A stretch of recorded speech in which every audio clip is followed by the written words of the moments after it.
afternoon, everyone. We're going to get started now. Now I have a quorum. This is the public hearing of the Committee of the Whole regarding Bill number 170206 and 170207. At this time, I will announce that Bill number 170207 is being held and will not be heard today. Mr. Christmas, please read the title of Bill number 170206. Bill number 170206, an ordinance authorizing and approving the execution and delivery of a service agreement between the City of Philadelphia and the Philadelphia Authority for Industrial Development relating to the financing of the City of Philadelphia's rebuild program, approving the issuance of the Philadelphia Authority for Industrial Development of bonds, notes, and other evidences of indebtedness in one or more series to finance or refinance such program, and authorizing and approving the obligation of the City of Philadelphia to pay in full when due the service fee and other amounts payable under the service agreement, authorizing certain city officers to take certain actions required to issue such bonds, notes, or other evidences of indebtedness, covenanting that the City of Philadelphia will make necessary appropriations in each of the city's fiscal years to provide for and will make timely payment of the service fee and other amounts due under the service agreement, and authorizing city officials to take necessary or appropriate actions, all under certain terms and conditions. Thank you, Mr. Christmas. Our first panel will be from the administration. Subsequent to that, we will call up members of the public for their testimony. Each individual will be given 2 minutes for your testimony, and if there needs to be questions or answers from members of the committee, that obviously will be extended. The first members to testify from the administration is Mr. Christmas, Nicole Westerman, and Rashia Johnson. Thank you.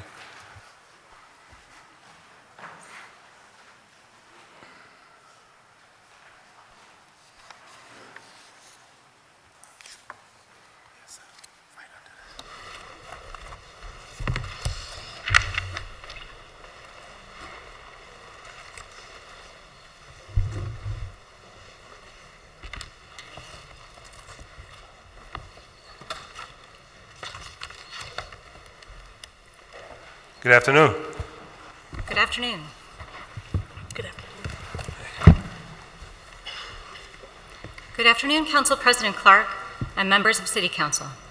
I'm Nicole Westerman, Executive Director for Rebuilding Community Infrastructure, or Rebuild. I'm joined today by the Rebuild team and members of the Kenney administration to present testimony in support of Ordinance 170206.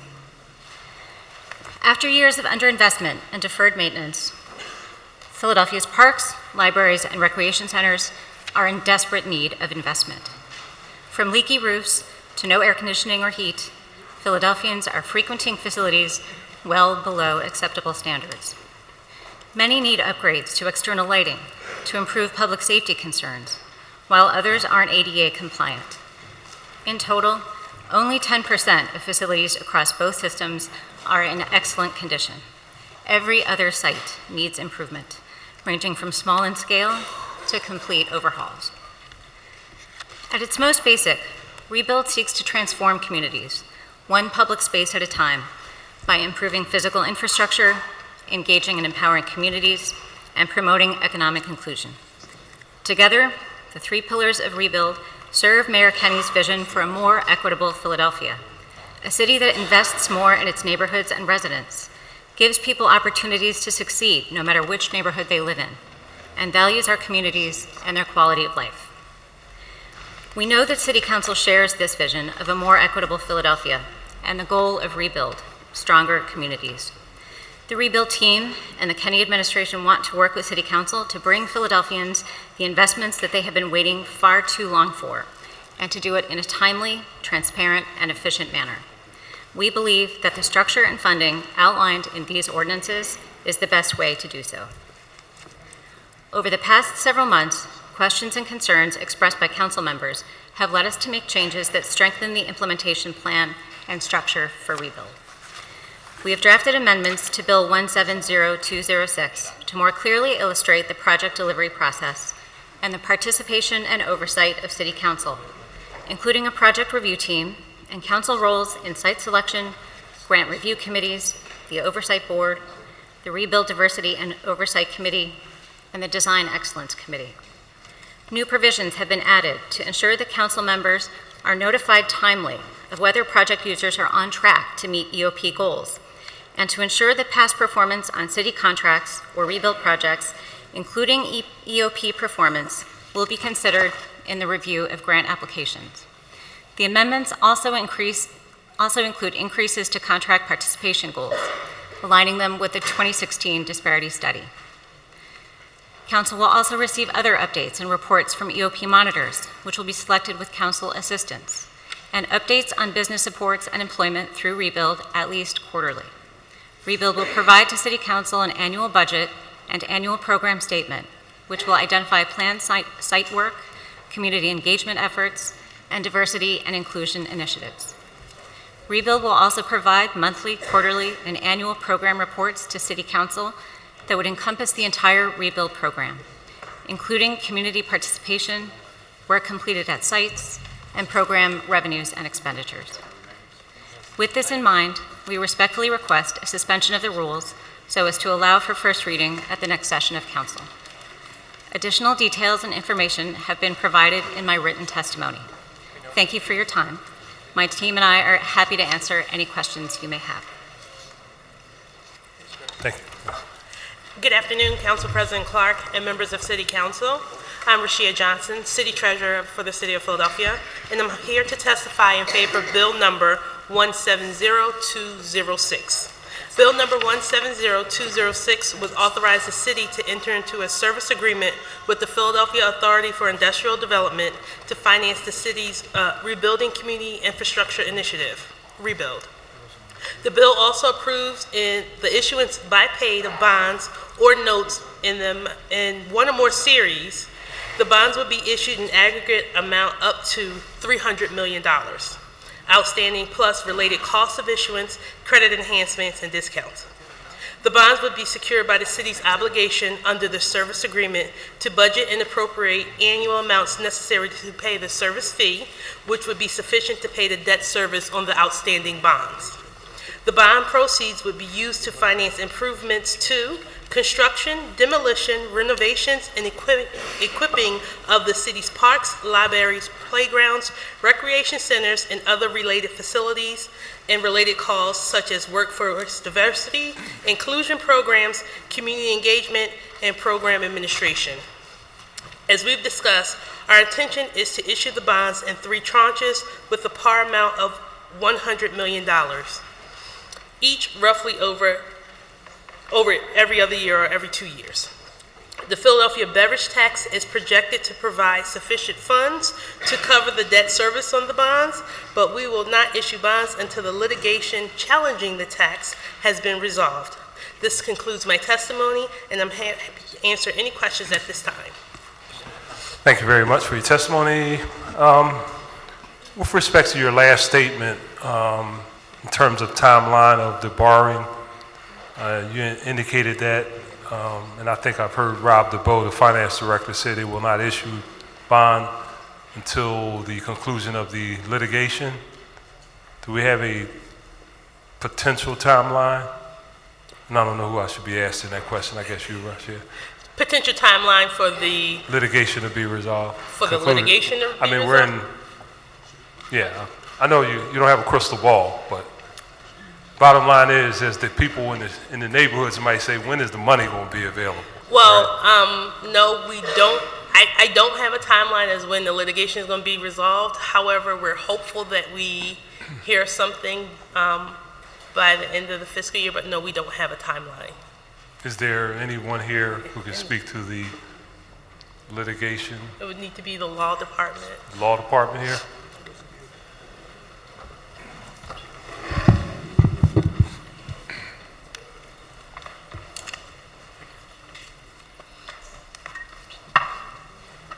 Good afternoon. Good afternoon. Good afternoon, Council President and members of Council. There isn't... State your name for the record. Oh, excuse me. I'm Barry Davis. I'm with the city's law department. I am not immediately involved in the litigation, so I don't have exactly a day-to-day update on it, but we had argument before the Commonwealth Court and we have not yet gotten a Commonwealth Court decision. It's certainly likely that there would be an appeal of the Commonwealth Court decision. Either way? Either way. So I think we would be looking at, I think as the treasurer stated, probably no earlier than the end of this calendar year. I think the city solicitor feels it's very important that we move ahead with approving the issuance of these bonds. I think it sends the right signal both to the community and to participants in the litigation. You meaning the courts? You believe that the action that may or may not be taken with respect to the program will affect the decisions of the courts? Well, I think it speaks to the readiness of the city to move forward. And is that a practice? The issue relates to the, no, I don't want to use that term, the issues surrounding the litigation with the uniformity and all of the other provisions in the challenge. So you're saying now that somehow the courts may rule a particular way based on I think it may have, I think it affects the way if the city prevails, let's say, in the Commonwealth Court, I think it could have an impact on how the argument is framed by the appellants. Okay. If the city is not ready to move forward with this program, I think that's something that they can say. Okay. And that's your perspective. Okay. Just wanted to make sure. So, in terms of the, we're looking at what, 150 to 200 sites, possibly? We don't know how many sites we will be able to get to through rebuild. It will depend on which sites are selected. There's a very wide range of needs, physical needs at the sites, so we'll know over time as sites are selected and also as we see what kinds of unforeseen conditions we run into, such as environmental problems. Well, didn't we already do an analysis of every site? We have a rough condition assessment of every site. We don't think it's sufficient to identify with certainty the scope of work at each site. So we anticipate that each project would begin with the validation of physical conditions and validation of scope of work. Okay. Because, I mean, we've set high expectations. I've been out there, too. I go to rec center, and people say, Darryl, such and such, this, what is going on? Wait till rebuild. So I wanted to be clear that, this high expectation that we set, there's people and there's some people here with some signs outlining specific locations, that it's our objective that every facility, be it park or rec, ultimately gets dealt with, be it either with rebuild or be it with traditional capital funds. We can't wait to get to work at as many rec centers, parks, and libraries as possible. That's not an answer. We think we can get to a lot, depending on which sites are projected. We do think we could get to 150 to 200 sites. Do we want to treat every site in the city of Philadelphia? Is that the objective? We would love to, but we don't think that $500 million is enough to take care of the physical needs of the entire system. Okay, all right, that's enough. All right. So, and I know there'll be a number of questions with respect to this. Participation.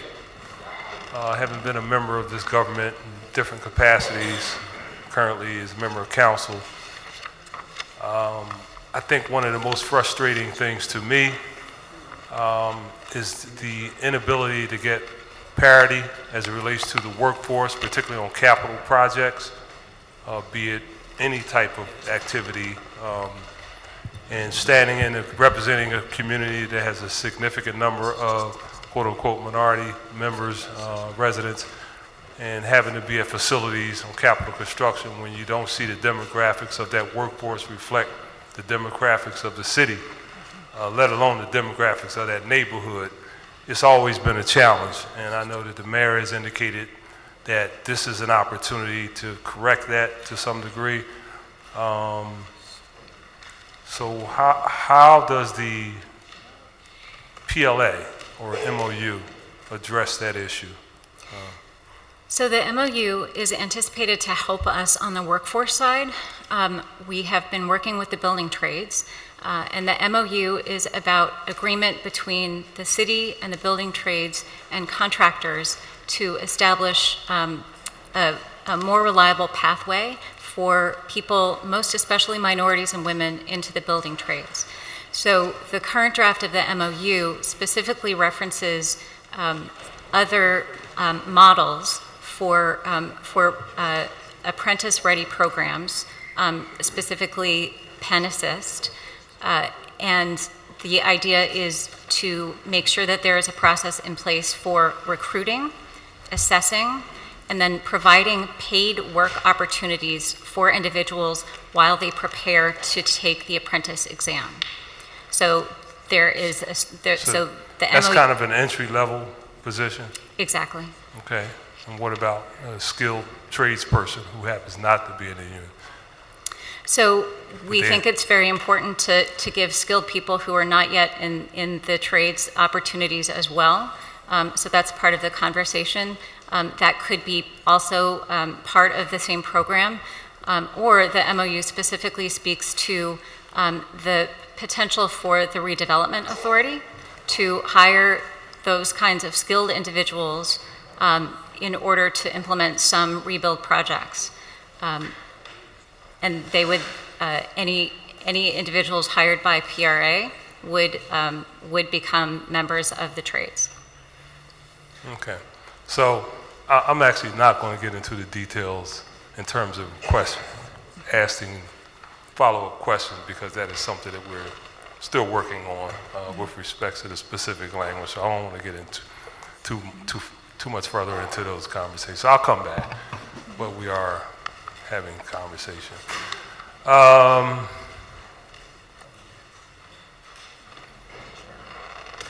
right, I'm gonna see my colleagues are lined up here. Let me defer to my colleagues. Chair recognizes Councilwoman Reynolds Brown.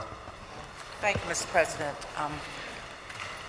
I appreciate your patience with regards to not delving into details. I have to resist that and delve into the details. That's just me now. That's not. So with that said, I want to thank my staff and others who've helped me get back context information which frames my questions. My first line of questioning is on participation. And in a 2017 EOP employment composition analysis, the fact is that it states that the availability of female workers is 3.3% in the construction trades, and that is well below the goal of 7%. So help me understand,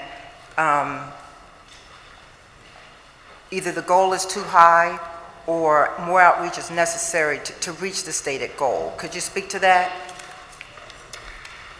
I think I would like to. So I guess a broader question would be, how did you arrive at your goals? What metrics, what data, what research did you use to establish the goals in the documents you've shared with us? So our goals are consistent with the 2016 disparity study, and I would like to defer to my colleagues at the Office of Economic Opportunity if I could on the questions.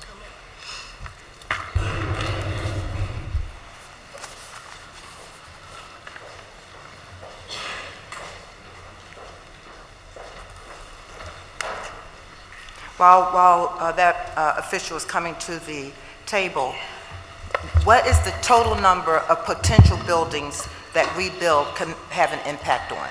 Since we don't know if it's going to be between 150 to 200 sites, what's the global number, potential number of buildings where rebuild could have an impact? So the total number of sites that we've been looking at is 406. 406 is the number? Is the total universe of sites. Thank you. Can I ask you to repeat the question? I was kind of Yes, walking on my way up. so the report, your disparity study report is what year, 26, 27? The one you just got? No, I have a 2017 EOP Employment Composition Analysis Report. Right, so that was the report that you just received, but that was for FY16. Okay. But it was given in FY17. Okay. So speak to the disparity regarding the availability of female construction trade professionals, and how did you get to the goal of the number of female workers Okay, so when the availability is not there? I can speak to the disparity, but I can't necessarily speak to how, is your question how Rebuild got to their goal? Yes. Okay, so the disparity study analyzes the availability of female labor, and it also looks at how they were utilized by the city. And so the figure that is represented in the disparity report is the difference of availability and utilization, which you correctly stated. What I'm unable to comment on necessarily is how Rebuild reached their employment goal. It could be because you used the disparity information from the FY15 report. I'm not sure. Okay. Do you want to? So let's put a comma there. Similarly, the availability of minority workers in the construction trades is higher than the set participation goal of 45%. So help me understand, if the availability of minority workers is higher, why are we setting a goal almost 10 points lower?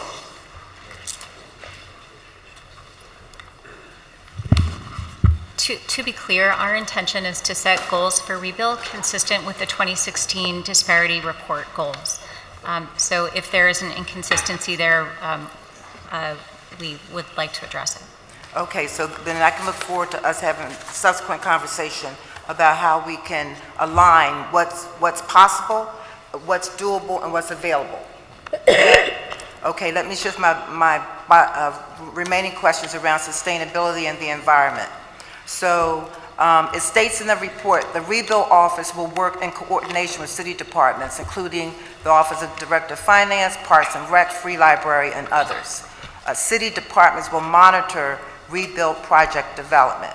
My question is, consideration that the Office of Sustainability become woven into any and everything around Rebuild, because part of it doing it right is about thinking for the future, and the future requires us to be conscientious about energy, conservation of energy. So that's the broad question, to make sure that the Office of Sustainability is included as a part of the Rebuild projects. Are you okay with that? What's your response? Absolutely, Councilwoman. We think it's extremely important for Rebuild projects to be models of sustainability. We have been working closely with the Office of Sustainability to date. They're in the process of developing standards that we would require of all project users for the use of all projects. Okay, because my next question was around standards. What does that mean? So you're going to be more specific in what they are, correct? I'm sorry.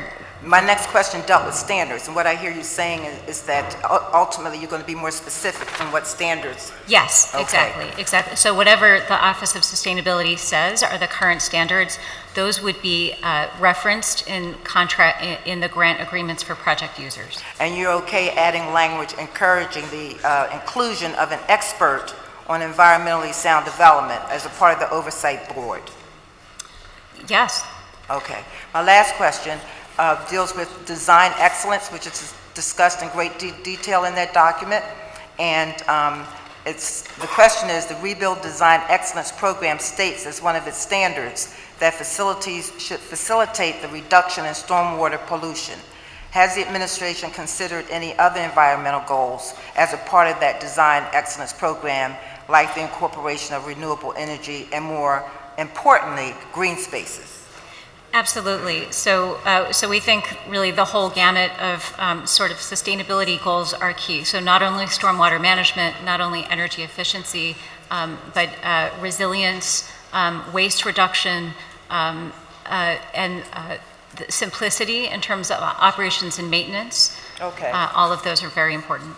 Well, I would ask that not be implied, but that it be real clear, crystal clear in the language of this entire document, because we only get one chance to get it right. Thank you, Councilwoman. Thank you, Mr. President. Thank you, Councilwoman. Chair recognizes Councilman Jones. Thank you, Mr. President. And thank you. We are finally here. I have a statement and a couple of questions. I represent the 4th Councilmatic District. In our district, we are proud to represent approximately 66% of the parkland in the city of Philadelphia. So this is a big deal for the members of my district.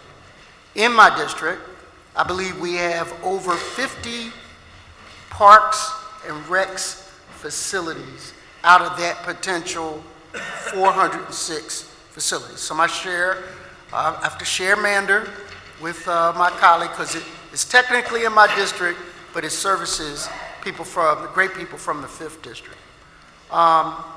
And I have good rec centers. Rose comes to mind. I have the Carousel House that services people with disabilities. I have Kendrick, which is the 2nd oldest rec center in the city of Philadelphia. I put $1 million of improvements over my 9 years there, and it's still not adequate. It is a mess.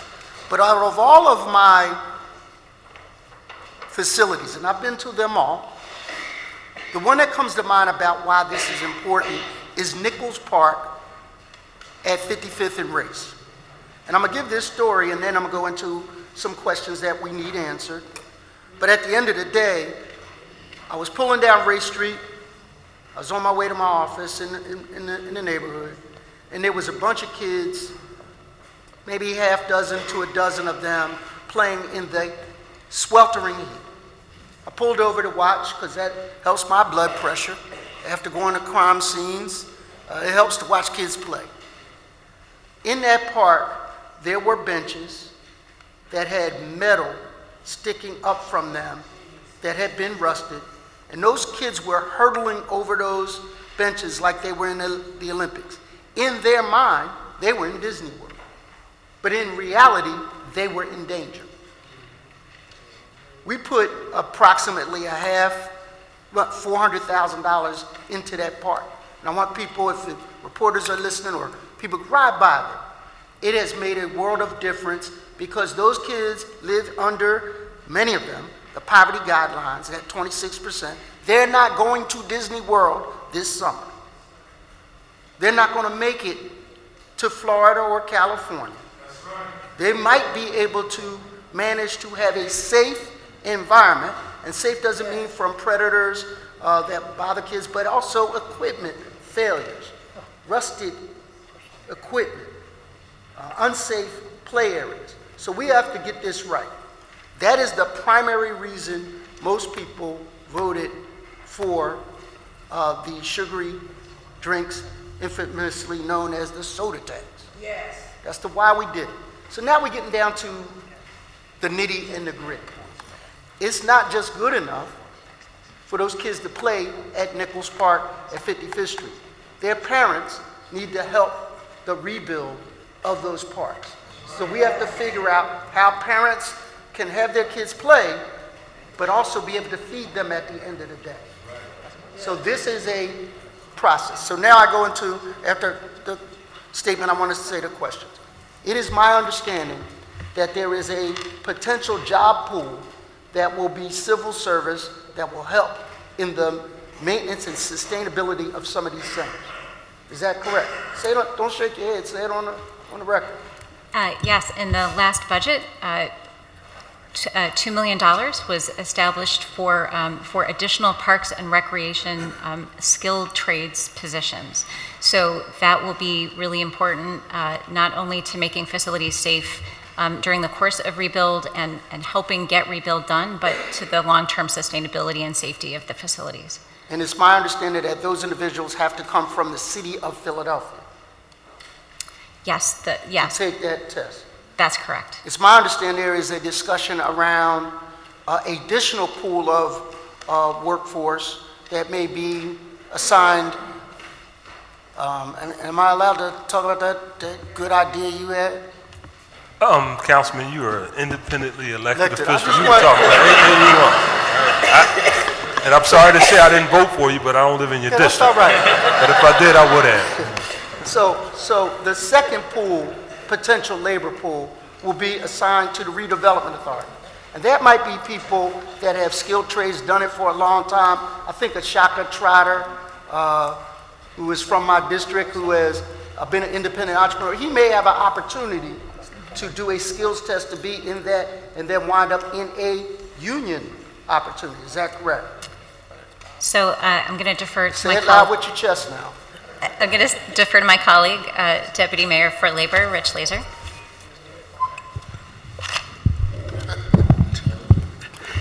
Councilman, Rich Laser, Deputy Mayor for Labor. That's correct. There That's will be correct. another pool that we are Okay.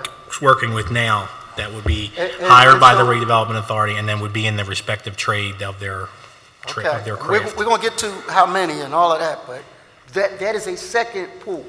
Yes. And in that pool, where are the kids from the trade schools going to, where is their entry into this process and potential pipeline of opportunity? So there's another piece that we worked out, and Councilwoman Blackwell had actually worked on, and we are mirroring that, the pen Godmother of assist. participation. So Councilwoman Blackwell did the heavy lifting, but we are going to mirror that process, the pen assist process, where we have a whole layout of where we would have, it wouldn't just be students, we could take other applicants as So well, but ex-offenders? students, correct. Okay, We'll go and through the so- same we'll mirror the pen assist process. Kids from Dobbins or Randolph or Gwinnett Mercy can come in that door. Correct. Okay. And so let me segue now. Tell me about participation. There's employment opportunities, and then there's contracting opportunities. So some of those people from that labor pool will be assigned to some of the subcontractors that work on these jobs. Correct. So Say it with people, your chest now. If you did something right, say it. so people that go through the program will then be assigned to rebuild sites, and it will So be somebody paid. who got a contract will be able to get an apprentice that is paid, and he's also being tutored to take the union test. Is that right? Right. So they'll be given additional skills as they're going through this program, but they will be paid on the job in a union atmosphere on a construction site, one of the rebuild sites, or an additional capital program that we currently are involved in now. So to open up more sites, and then they will have the chance to take the apprentice test within that first 12 months of the program. Okay, while they're being paid. Correct. Okay, because some of the kids in the barbershop can't fast for a whole year. And so they need that kind of support to make their day-to-day obligations. By way of these individual participations at rec centers, so if we talk about building a building or a track or things like that that fall below $3 million, these individuals will be able to go on those sites. Correct. This would be all rebuild sites. So each one of those opportunities, let's say at Kendrick or at Rose Playground, we will be able to have input about how those scopes of work happen. So you may say, all it needs is a patch on the roof. I may say, it needs a whole roof.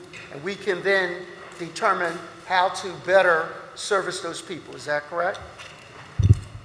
Yes, definitely. There will be a very robust community engagement process in determining the scope of work for each And site. that's with each of the individual district council people, because I don't know my district as well as Sherelle Parker knows hers. I ride through there, but I don't know it like she does. Is that correct? Yes, that is correct. Okay. Mr. President, I'm good. Thank you. Thank you, Councilman. Chair recognizes Councilwoman Fiona Sanchez. Thank you, folks. One of our challenges has been always around when folks don't meet the numbers, how do we disbar or take some of our contractors out? In the language in the legislation, it's pretty vague around remedies, and it's called remedies and incentives, and I'm looking for punitive and how we get people off lists who don't meet numbers that they agree to do. So can you walk me through what that process looks like, since we've only disbarred 3 people in the last decade? How are we gonna make sure at that 25% mark that we get people off the list? Absolutely. So one piece of it is that, that we'll be looking to contract with one or more EOP monitors. A council would assist in the selection of the entities performing the monitoring.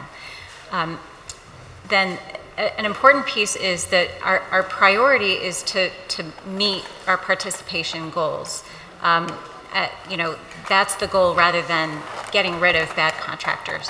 So what My goal is to get rid of bad contractors who sign a contract with us and tell us they're going to give us participation and don't. So my goal is they got to get off the list. So how are we going to do that quickly, since we're always scared to pull that trigger?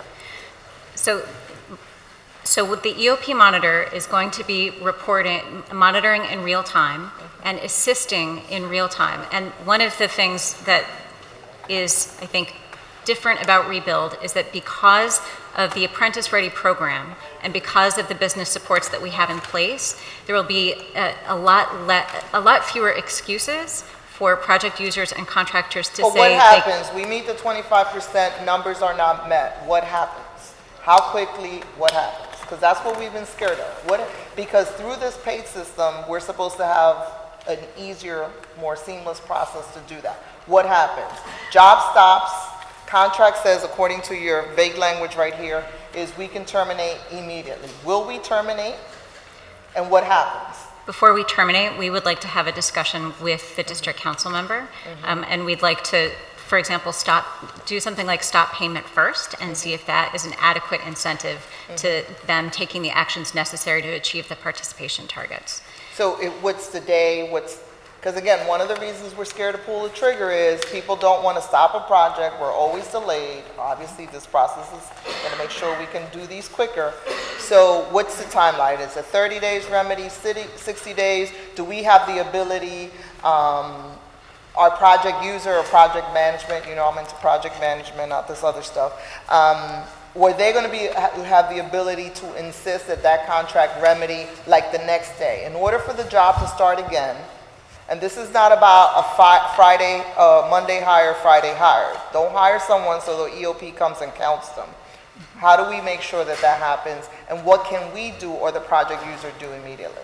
So one of the things that we put into the legislation is a provision where the EOP monitor has to report to the district council member and the administration at a point. What is the project user's authority to cancel the contract? It will be in their contract with their contractors that they are able to cancel the contract if they're not meeting project participation. Immediately? Meaning the EOP. Immediately? Yes. Because that's one of the issues that we have, right? So whatever and I'm not saying everybody's entitled to due process, and I'm not crazy, right? I've actually built stuff, so I know how this works. So the project users makes a determination, sends a letter, 30 days, we're going to go back on the job. They can cancel, and they can hire the next person that was on the list that bid on it immediately. Like, what are we going to do to make sure that those gaps, so no one's scared to pull the trigger, right? Because until people get disbarred, we're going to keep playing this game, right? Again, one of the things that we're hoping is that because of the business support work that we're doing, we're going to have a big bench. So we'll say, okay, if this electrical contractor couldn't meet their goals, here are 4 more contractors who are ready to step in. Can we, in our design of the project user, authorize the project user for the second person who came in, they pick the lowest qualifying, are we authorized that second person to be on standby in case this happens? Or does that get rebidded? Because part of the problem becomes that the argument right now through capital is that we can't just go to the second bidder, right? We got to open up the process, and that's why people don't pull the trigger. Our project, is the project user going to be able to cancel, go to the second person right away, or not? And how do we make that process seamless? Because I'm interested in that part of this, right? Because if we're going to meet these. So that would be up to the project user how to make that happen. And I think actually one of the benefits of the project user process is that they have the ability to do things in their contracts. So we will give them the authorization. They can go to the second bidder without having to open up the process, which is what we do now, which is why it's so complicated. They will be authorized to be able to do that. It would be up to the project user. up to the project user, because they have to meet their timeline Yes. and all. So- But my thing is, how do you build those incentives in so that people are not scared to pull the trigger, right? So I think that the grant agreement needs to have provisions in place allowing us to not pay the project user I think we should ultimately be holding the project user accountable for meeting the participation goal at the EOP. And if they're not, I think we need to withhold payment from the project user to help them understand we're not kidding around. Right. So, going back to some of to earlier questions around participation, so we're still going to do a third-party counting system. This is sort of self-reporting by contractors on the ground? No, the project user would need to provide, so the EOP monitor would have access to the job site, so they would be observing themselves. They would also use records provided, and of course, there would also be certified payrolls, and the EOP monitor would be crunching that data as well. What's the basis, daily, weekly? Daily. And so they're going to monitor utilization also, right? So we don't do this Monday hire, Friday fire kind of thing? Yes. Okay, all right. As it relates to, I know we're still talking about the MOU, so I don't really want to go into those questions. As it relates to the oversight board as it's been discussed, right? How many different advisory and oversight boards do we have? We have, go ahead. So we are proposing a rebuild oversight board, and we're proposing a EOP oversight committee. EOP oversight committee, made up of who? So that would be made up of council representatives, the director of the Office of Economic Opportunity, and representatives of the trades and contractors and the administration. So there will be, of the trades and contractors, wouldn't they be conflicted since they're doing some of this work? So I think you wouldn't have on that committee somebody who's actually on a job. But how do we know they're going to be on this job or a future job? I think if that instance comes up, then we would have a policy in place that they would have to recuse themselves from the issue, or we would have to have alternate members ready to stand by and take place. But I think that there are potentially representatives of contractors and the trades who would not actually be working on jobs. That's a little problematic, and we want people to trust this, right? We're asking people to have faith that we're going to do things differently, right? So when you put people that potentially can be conflicted, who are sitting at the table, if I'm someone new to this process and I'm going to make an investment in building my capacity and building my company, how do I trust that this process is going to be fair if I'm put before an oversight crew of folks who don't necessarily want to grow the pot, right? Do you mean conflicted in the sense of they're involved in a rebuild project? A project with a contractor, with anybody. So I think for the committee, we're looking for people who are not going to be actually working for project users. I think we're looking for people who can come together with.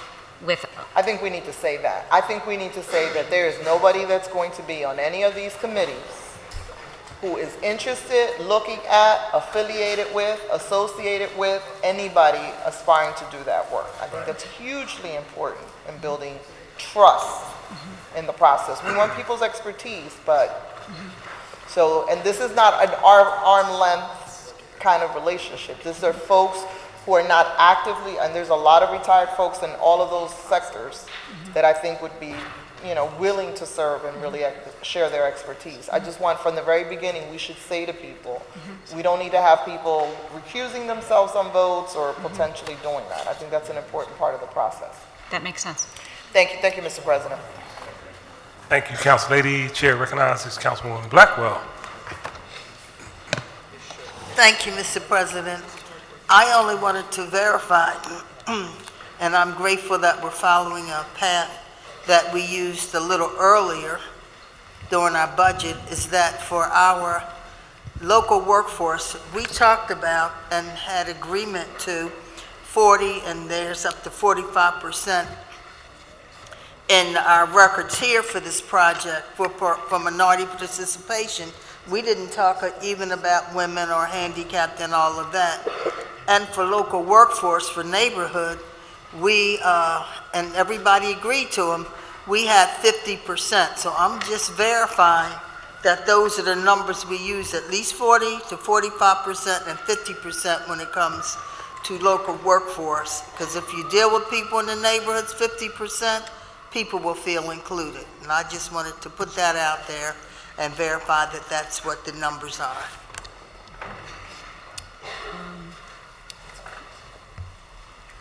So I have to confess, Councilwoman, we do not have the local target articulated in the legislation, but that is something that's very important to us. Well, I will not support inclusion numbers lower than those I've already committed to in council. So that's where I am. It's got to be that in order for me to support it. Thank you. Thank you. Thank you. Thank you, Councilwoman. Chair recognizes Councilwoman Bass. Good afternoon. Good afternoon. So just following up on Councilwoman Blackwell's statement a moment ago, and recognizing that we in Philadelphia have really done a terrible job when it comes to inclusion in the past. And so I think that people see this as an opportunity to really get things right. And I saw a sign that this young lady is holding up that says "Ready for Rebuild." As the chair of Parks and Recreation, I don't think that there's anybody who's more ready for rebuild than I am. And I have been working with my colleagues, and we've, collectively pooled our capital dollars in the past. All of my district colleagues, to make sure that there were cameras and that there were anti-loitering devices and other things to make our playgrounds as safe as possible. We've worked on our playgrounds and rec centers for quite some time. So it became a little bit of a challenge, a bit daunting, a bit disappointing, I should say, that so much of rebuild, in my opinion, has been done without the support, the advice, the involvement of district council members. And so, I have a number of questions, and so I just wanted to run through as many of them as I possibly can today. And I know that, this is not the full course meal today. The meat and potatoes is going to come on a later date. We're having salad today. But at the same time, this is all very, very important and goes towards, what it is that we're ultimately trying to accomplish with Rebuild, which is, beautiful amenities for our communities, great opportunities for the folks who live in those communities. We think that Rebuild is an opportunity not just to rebuild a rec center or a playground, but a chance to really rebuild lives and include people who have been not included in the past. So I just wanted to ask you a few questions, and I'd like to start actually with Mr. Laser, because one of my questions is around inclusion, and I'm excited that we're going to be using the pen assist model, and we're going to be doing some things with like the RDA and some other things, being creative. But the question that I have is that originally when I asked the administration about work sites and what are work sites going to look like, and I asked, would there be diversity that looks like Philadelphia on day one? And I was told no. And then I asked, would there be diversity that looked like Philadelphia at the end of year one? And I was told no. And I asked about year 2 and then year 3, and I was told no and no. And so it came out that probably around year 3.5 or 4 that we would see the diversity that looks like Philadelphia on work sites. And so my concern is, if you look at our work sites right now, they don't look like Philadelphia. We're looking to bring forward a $500 million program that tentatively, it appears, will not look like Philadelphia. And just in following Councilwoman Blackwell's comments earlier, if we're not ready for this, if we can't have the diversity that we need, then, and as I said, no one wants Rebuild more than me, but if we can't have the diversity that we expect on day one, then we need to wait until we are ready for rebuild. So I'd like to hear your response.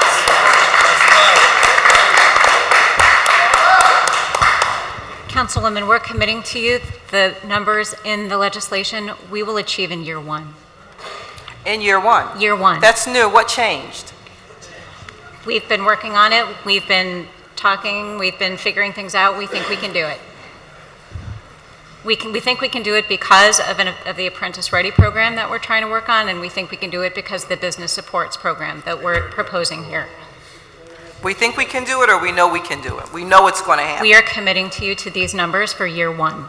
And as Councilwoman Quinones-Sanchez said, if we don't make those numbers, if for whatever reason those numbers don't come to fruition, then what?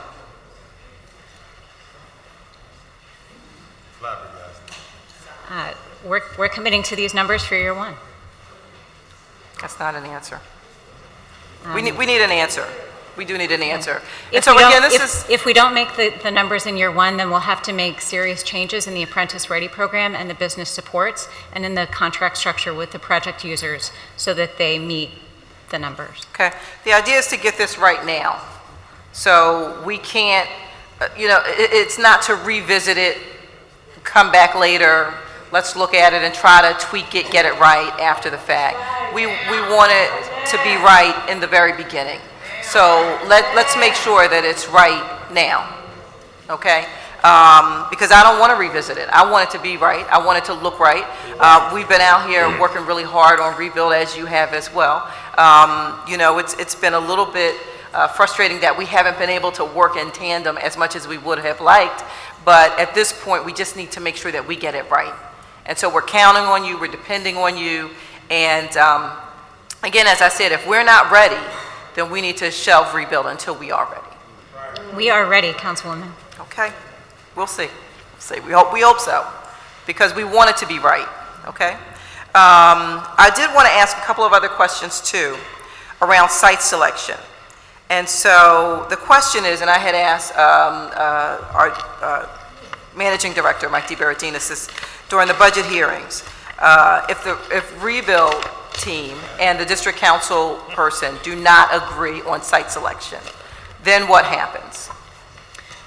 So we would propose that you try to persuade us, and that we'll try to persuade you. Okay, that's not an answer. And we think that we'll get to an agreement. We need to have this ironed out. So it can't be, we hope to come to an agreement. We need to say one way or another what's going to happen. This is a $500 million transaction.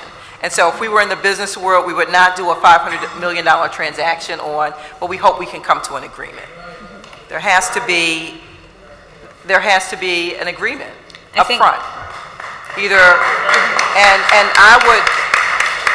I would propose, as I've proposed in the past, that as the district council person who is the elected representative of the district, of the people of the district, that we would have the opportunity to have that say.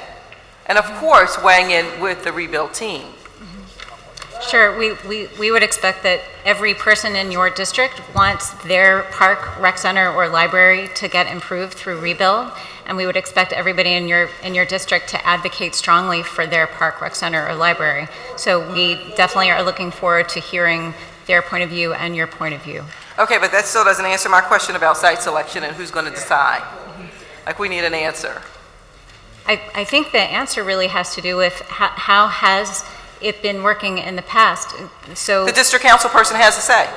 That's how it works right now with capital projects. Yes, and that's what the legislation memorializes, that the district council person will have a say. Will have the final say. The council has to approve the annual program statement and the annual budget, which would include a list of sites. Okay, so what you're saying is that if I say, as an example in my district, if I say Happy Hollow and you say Belfield Recreation Center, and we don't come to an agreement, and then you put forward a list, and then Belfield's on the list, Happy Hollow's not on the list, so then what? I assume you would vote no on the budget ordinance. Okay, all right, and you're okay with that?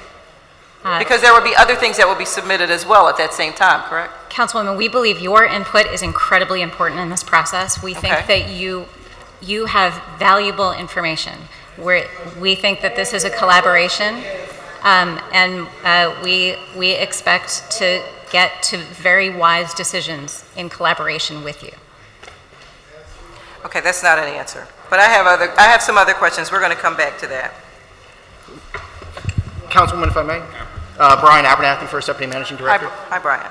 I do want to put this in very practical statement.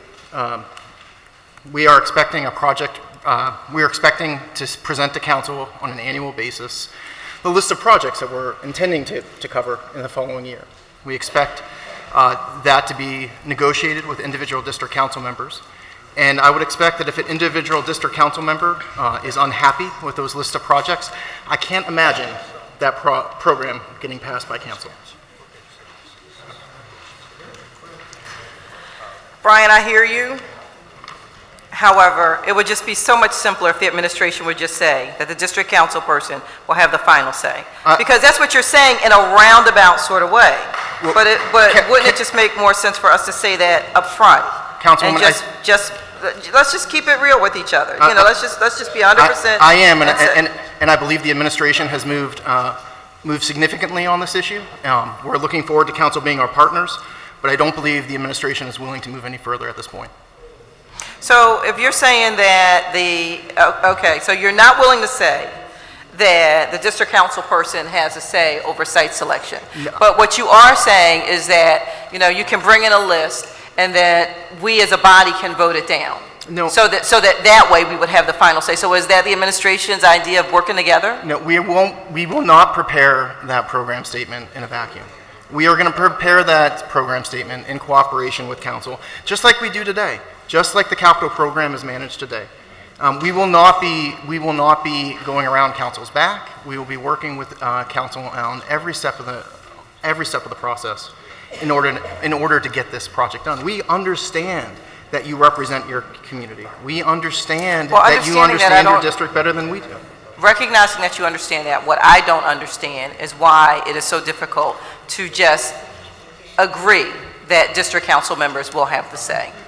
Understood. And in consultation with their constituents. You know, for each one of us, the 159,000 people who voted for us. And I think we are saying is that we are going to do this in consultation with the district council member and your constituents. I think we're saying, if not the same thing, very gosh darn close. No, we're not, but All right. okay. Fair enough. Thank you, ma'am. Okay.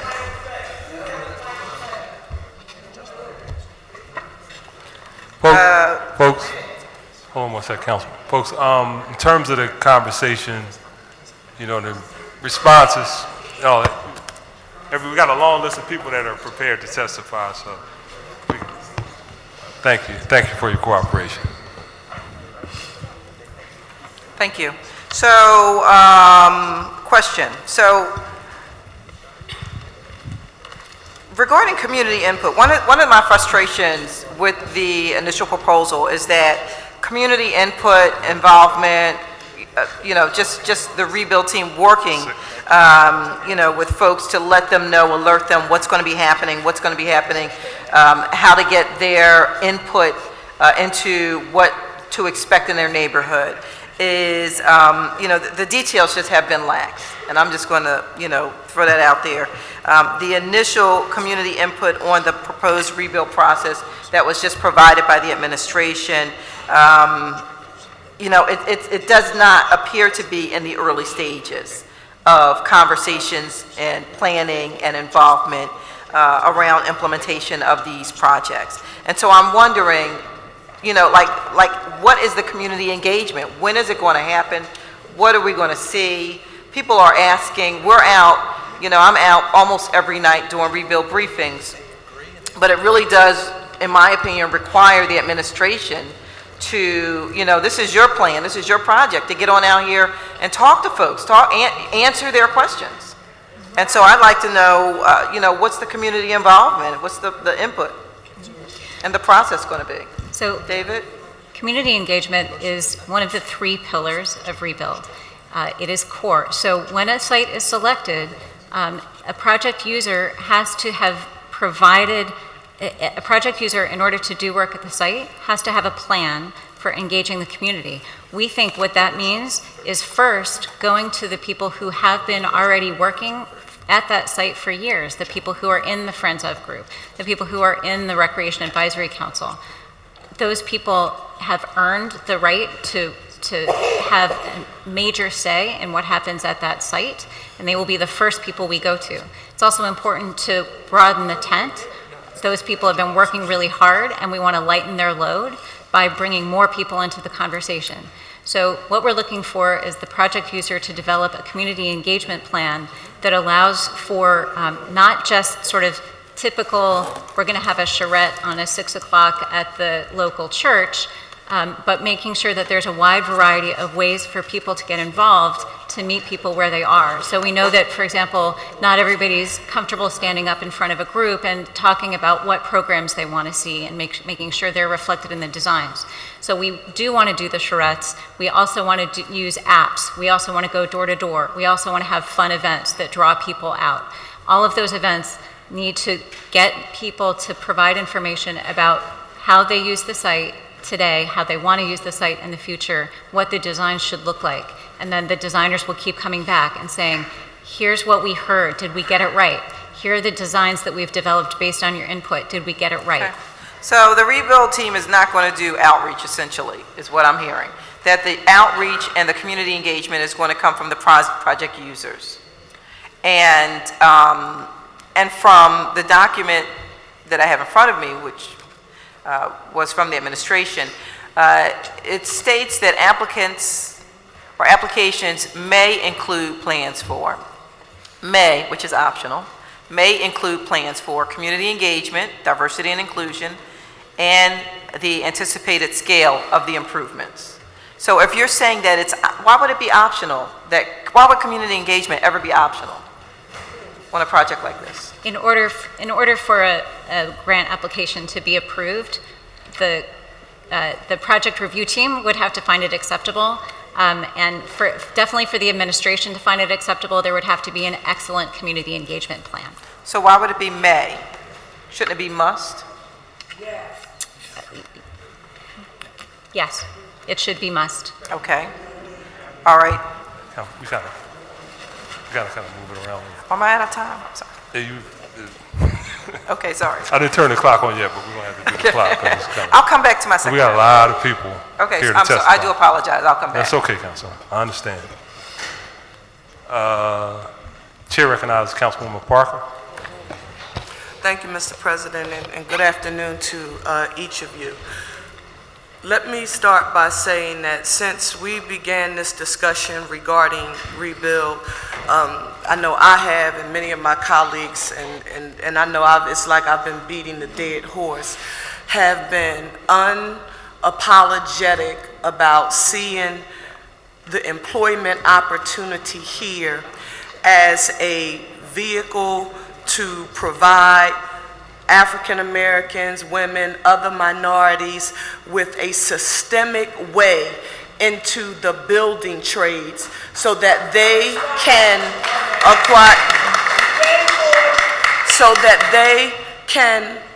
acquire a skill set and or put to work an existing skill set that gives them access not to an immediate short-term infusion of cash, but a card that allows them to have self-sufficiency and take care of their own families and pay mortgages in the middle neighborhoods that we represent in the city of Philadelphia.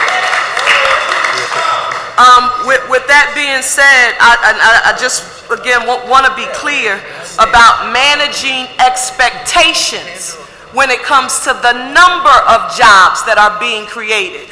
Because, depending on where you go and what presentation or speech you listen to, some folks would have you believe that we're talking about we're going to create 500 or 5,000 new jobs, when the reality is, with the construction that we're talking about, 5,000 new jobs is not the number that I've heard. So that we are managing expectations from a public perception perspective, tell us how many jobs, and you won't have to know exactly, an estimation and/or range total is Rebuild expected to create? The number of jobs is going to depend on which sites are selected and what the scope of work is. We don't have a good estimate yet. We think it's in the hundreds. So we think it's in the hundreds, and we should talk about that. So that 5,000 number, we're talking about over the life of Rebuild. When we talk about the total amount of jobs created, we're talking about, it could be what, maybe 150, 100, 150, 175. You're not exactly sure, but you know in the hundreds. We don't know. We think it's in the hundreds. In the hundreds. And let me just say that that's because we're talking about, so for example, we have rough cost estimates for this work, and that the average cost estimate across the whole portfolio is about $1.4 million. So when we look at each project, we have a lot of small projects that don't require a lot of people. So that's why we think that the total jobs from Rebuild is fairly modest. At the same time, we do have really ambitious goals for the Apprentice Ready program, because we think that we can partner with institutions and private employers, and that what Rebuild is doing can be a model. And I'm glad I want you to put a pin in that, Rebuild being a model, because my hope is, and we're going to get into my questions relative to the workforce, where they come from, how are they recruited, how do they get into the system. But when you talk about sort of it being sort of a model, my hope is that when we look at Rebuild and we talk about this big bad $500 million, I'm hoping that the pipeline for this workforce gets to parlay in the $11 to $12 billion worth of private industry work that has been done over the last 2 years and will continue into the next 18 months from resources that I've heard. If you look at the Schuylkill project, along with what Councilwoman Blackwell did, Penn, Drexel, and other areas, the hope is that if they get into a pipeline to get those skills and they get access to that card, we want them working in neighborhoods too. So with that being said, I want you to tell us, you described in response to Councilman Jones's question, 3 points of entry for people to access the pipeline to get to the trades. And I want to make sure that I have it correctly. You described the model that Councilwoman Blackwell created via the Penvest model, and that would be CTE, so that's our high school students via the trades. Is that accurate? And you also described that Penn Assist model as being a vehicle for, grown men and women who need to access, so not just CTE, but also adults. So that's two vehicles for one vehicle but being used by two different constituencies. And then we, in essence, heard two more, actually not just one, because you talked about the PPR, so that's the Parks and Rec, that's 40, we did that via the budget, we're waiting for the litigation to move, but then we talked about the creation of a pipeline via the RDA. Now, if you think back to the resolution that we passed unanimously in this body, we laid out a blueprint of all of these things that we wanted to have included in this process, and we talked about a vehicle that allows currently skilled men and women who have been doing this work but are not unionized to gain access. And you're thinking about that RDA model as proposed and discussed by our president as the vehicle for that group. Is that correct? Yes. Do you have any numbers that you can attribute to how many you're talking about for the first cohort? And the reason why it's so important, even if you can't give us exact numbers, and I'm not going to be unfair and tell you you should be able to give me exact numbers right now, because we're debating back and forth what is going to be done at what sites. And to be quite frank, I don't want you telling me that you know what it's going to cost to do X at a center in the ninth, because we haven't come to that decision yet. How many do you estimate or range will be in that first cohort of the Penvest? How many potentially in the RDA's program? And we know the number for the PPR was 40. Can you give us an estimate? So for the Penn Assist model program, we were thinking no less than 30 for the first cohort. No less than 30 for the first cohort. And the cohort would be yearly, so every year there would be a new group. So every year there would be a new group of 30 that could consist of young people coming through CTE and adults who are past that stage but going through that training process. Correct. And then we're talking about approximately how many. I'm not asking you to give me details, but when you think about that pathway for those people who are prepared now, what kind of numbers are we potentially talking about? The PRA piece? Yes. So that one is a little more vague because we have to see how many projects through rebuild would go to the PRA for work through them. So I think that one's a little more in flux, but we will do no less than 30 on the first cohort for the Pen Assist model. And you said the cohort would last a year. The training process would be approximately a year. Yes. Tell me this, what is going to be the criteria to become a part of that 30-person cohort and or that RDA process? Because part of this is we want to create a systemic process that's transparent. And so if you're creating that kind of process, what's the rubric? What's the eligibility requirement to determine whether or not Sherelle Parker can be eligible to become one of those people? And if you develop a criteria, and what if I don't meet one and need some help, how do I get the support? Explain that process. So the number one would be city resident. I mean, that would be the number one piece. The rest of it, some like that will be CTE students, but also folks that are not in a CTE program.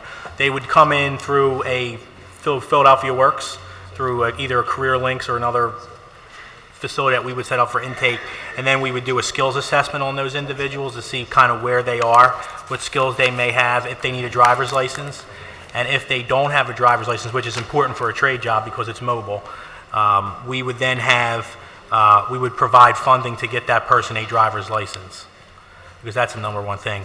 And then we would go through, they would also, once they're selected in the program, for the 2 to 3 weeks that they're going to be trained with OSHA 10 and look for additional math and work training, they would then go to be paid a stipend for those couple weeks. It would cover transportation and food for those weeks. And then once they came through that program, that piece of it, they would be put on a rebuild job and would be getting paid a salary to be working on a rebuild job site. The other thought would be, because as Nicole had said, with the ramping up of rebuild, we also are looking at doing other capital program sites via other public property or airport or water or other stuff that's already in the pipeline, so we can kind of broaden the jobs, not just rebuild. So wait, a very important point. You're talking about systemically, and I mentioned this to the council president. If we are able to get this accomplished under his presidency, under our mayor, this body, and I've only been involved in government since 17. I think that was 1994 and 95. I don't think there has ever been a systemic pathway created to allow access to union jobs, the building trades. I don't know that has ever happened, okay? So when you hear people who get a little frustrated about whether or not this systemic process is going to be established, it's because if this happens, as Councilwoman Blackwell says, and we do it the right way, this will be history making in the city of Philadelphia if we do this right.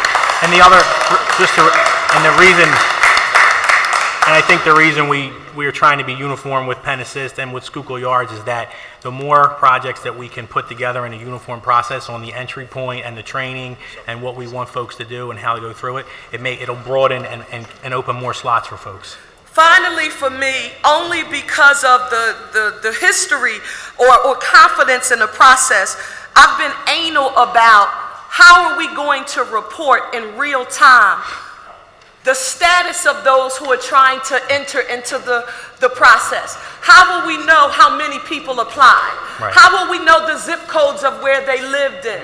How will we know whether or not they got directed into the program, if they were directed somewhere else? How will we keep up with that? So I think number one piece would be the involvement of Philadelphia Works and their piece on this, because they can help track, and they'll also have case managers that will have, files on each one of the applicants, so then we can track them and see how far they go. Hopefully everybody completes the process, but if there was an issue, what the issue was, and also keep on top of folks.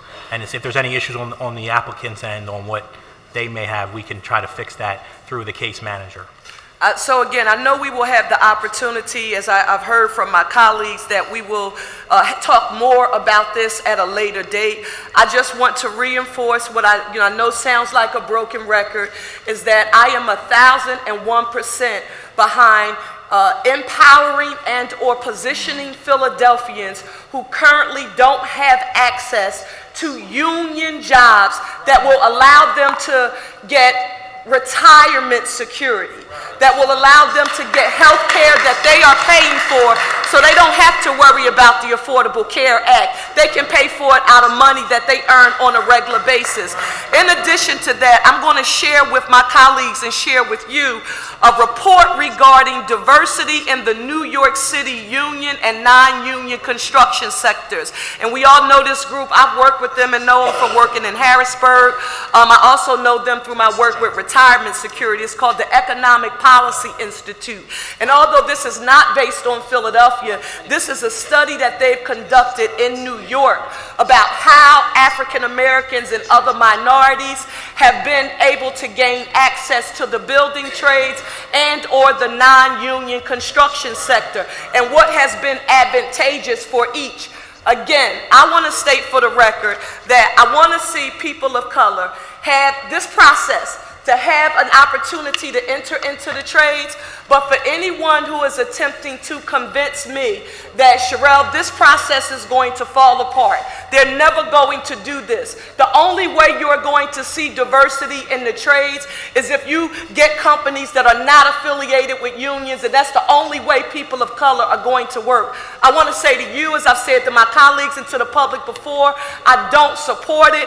What I've seen happen in that instance, and this report says it, so this is not just Sherelle Parker giving her experience in Logan when she was a staffer for Tasco, but it says that New York City's union construction sector employs a greater share of black workers and pays them more than non-union construction sectors, and that unions are drawing more black people into the construction through what you've sort of just outlined here, which is why I and so many other people are skeptical that this is really going to happen, because it's never occurred before. But here's the manipulation that bothers me. When you talk about work being done in neighborhoods, especially when we use that term people of color, because just because a firm gets access to the ability to do the work in neighborhoods across the city, it does not necessarily mean that they're going to hire the people who live there to work on those projects. And let me tell you how they manipulate the process. This report, not Sherelle Parker's bias, says Hispanic workers make up a growing share of the non-union construction sector, where their relative youth, lower levels of education, and more recent immigrant status means that they are paying far more less than union sectors. Let me say this to you. I represent the United Nations. I have Latinos, I have Asians, I have Hispanics, I have African Americans, I have the UN in the 9th Councilmanic District. I'm not going to support a company to get business via rebuild and or the city, and they are going to manipulate my minority residents who, because of their immigration status or anything like it, don't understand that they should be fighting for health care, that they should be fighting for better resources. So we're going to get to the meat at another time. The devil's in the details, and I'll see what the end looks like. But please, I want to see a path to union membership, not that we've got to get somewhere else.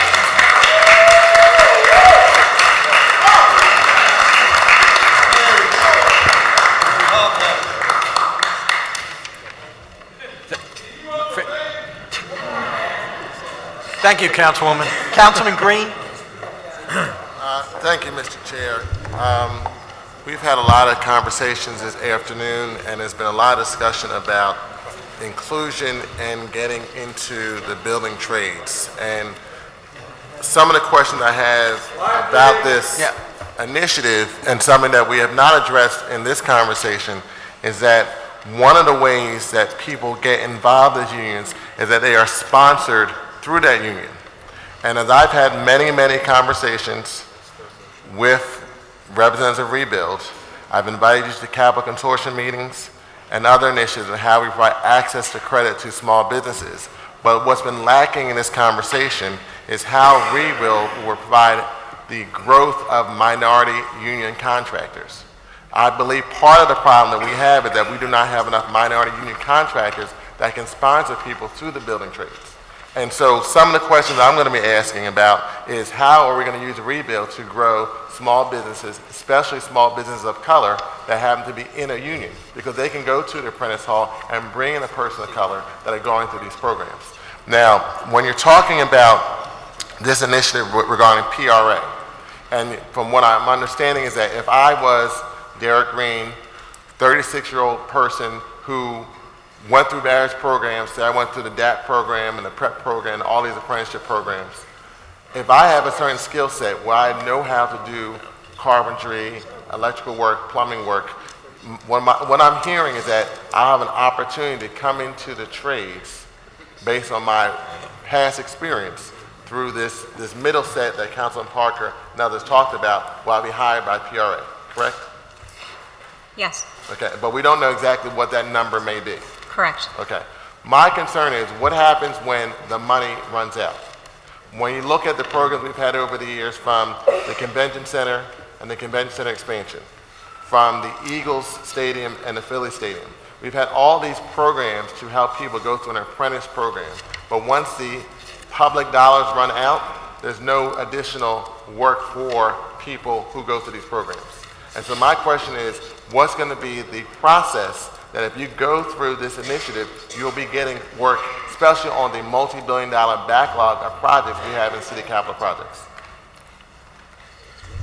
So, Councilman, if you go through the process, then, and you come out and you are in an apprenticeship, you'll be pulled off on any job that, any job in the city or in the counties or anywhere that specific union or contractor would go on. So, if we have through this first cohort, a few folks that go into the electrical union, then they will be an apprentice in that local, and then they'll get pulled. So if Joe Smith Electrical has a job at Comcast and they need people in the apprentices, that person will be on the list and will be pulled. And as we know, for talking with the building trades, at this point there's so much of work going on that there's no shortage, and apprentices are always first to be pulled. So they'll be in that process and they'll be able to work on any other job, not just on rebuild, after they're in the... Yeah, but that's the apprentice piece. Right. I'm talking to someone that has been working for a number of years, In that the has PRA? gone through multiple training programs, and now you're saying through the PRA concept,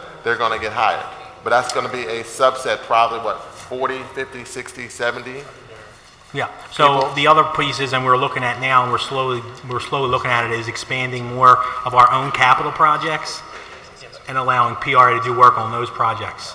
So we're continuing to move that. So along with, we're going to do rebuild, but we're also looking to move capital projects to that as well to continue to open up the amount of jobs. So after rebuild, there's always going to be capital projects coming through the pipeline. Right, but that's just a subset of people that are now part of that union that are employed at the PRA. Right. What about people who go through that first cohort of apprentice programs, Right. and they're working on, at some point, working on rebuild projects, but once rebuild funding runs out, like ran out in the Convention Center, which ran out in the Eagles and Philly Stadium projects and the Convention Center, how are they going to continue to stay employed?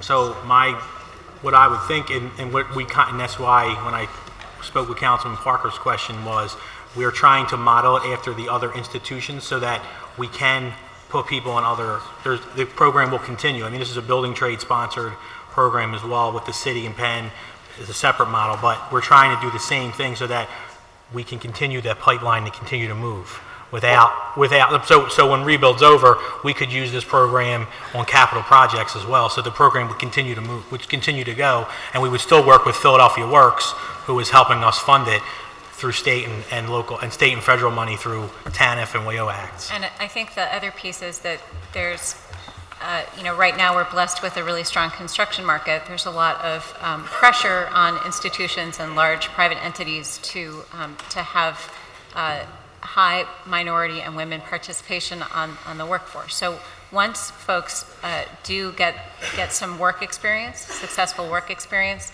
and they become apprentices, they will continue to work regardless of the rebuild initiative. The other piece is that our support of the businesses will help them to grow and grow their own workforces so that there will be more job opportunities. But okay, let me just focus on just the PRA cohort. So you're going to have people that work for PRA possibly do other projects in the city? So Is that what I'm hearing? So you're saying you're going to have PRA employees that come through this middle section, they're now going to work possibly on water projects? We were looking at police that option. departments, We're public looking at- property projects? We were looking at that as a way to open more projects instead of just rebuild Yeah, projects. but that's still only at most maybe 50 to 100 people. What about people who've gone through, because my concern is the people that go through this apprentice program, they're going to work, possibly become an apprentice, work on rebuild for a period of time, but then when rebuild's done, and all the other capital projects we have, they're not going to be working on that. And then we're going to be back in the same situation where people have gotten frustrated. You mean, you're talking about the actual pen assist type model we're doing? Right. The people that, so they work on a rebuild site for within that first 12 months while they're getting ready to take the apprentice test. So once they take that test and they pass and they're in the respective local, then they'll go on any job site that they're pulled off the list with anybody else that's in that. Key phrase, pulled off the list. Who is going to pull them off the list? That's going to be, It would be a contractor that has a signatory to a specific But how local do- will call a hall and say, I need the but next. how do we know we're not going to go to the same situation where someone that went through an apprenticeship program and now is an apprentice, Right. and they don't get called or get pulled off the list because someone else gets pulled off the list, and they look at the situation like they may have gone through other training programs, or saw older relatives go through similar training programs and get frustrated because they went through this training and never got hired, because they never got pulled out of union hall where someone else got pulled out of union hall. And we're back in the same situation we've had over and over and over again, which brings me back to my initial statement of how are we going to grow firms of color who are minority union contractors, who they can pull people out of the training hall to continue to get work. So again, we think that rebuild is a model. So we expect to have high minority and female participation on the work site. And we expect in part to be successful in doing that because of the Apprentice Ready program. And our successful efforts then will be watched by private developers and by institutions in the city of Philadelphia, and by efforts like Councilwoman Blackwell's efforts to put pressure on those other entities to increase participation. We would expect to see continued employment. But how this goes back to what Councilman Sanchez was saying also. How are you going to put pressure on those other entities? Are you going to be willing to stop projects if you see people are not getting employed? With the project users? Right. Yes, so I think we need to have, we would have a sort of a set of escalating interventions that would occur if a project user isn't meeting their obligation, their EOP. So the first piece is that the monitor tries to help them achieve it, and we will have more tools in our toolbox to do that because of the Apprentice Ready program and because of the business supports. The second piece of that is real-time monitoring. Another piece is having a milestone where the EOP monitor is reporting to the district council person and the administration on whether the project user is on track to meet the EOP. If not, that's when we figure out what the intervention is, and we make sure that the grant agreements have levers allowing us to do that. So allowing us to stop payment to the project user and allowing the project user to fire the contractor. But once again, you're still not really explaining to me how are we going to make sure that people that go through these apprentice programs or the PRA program are continuing to get work after rebuild comes to an end, or on some of the existing capital project backlogs that we currently have.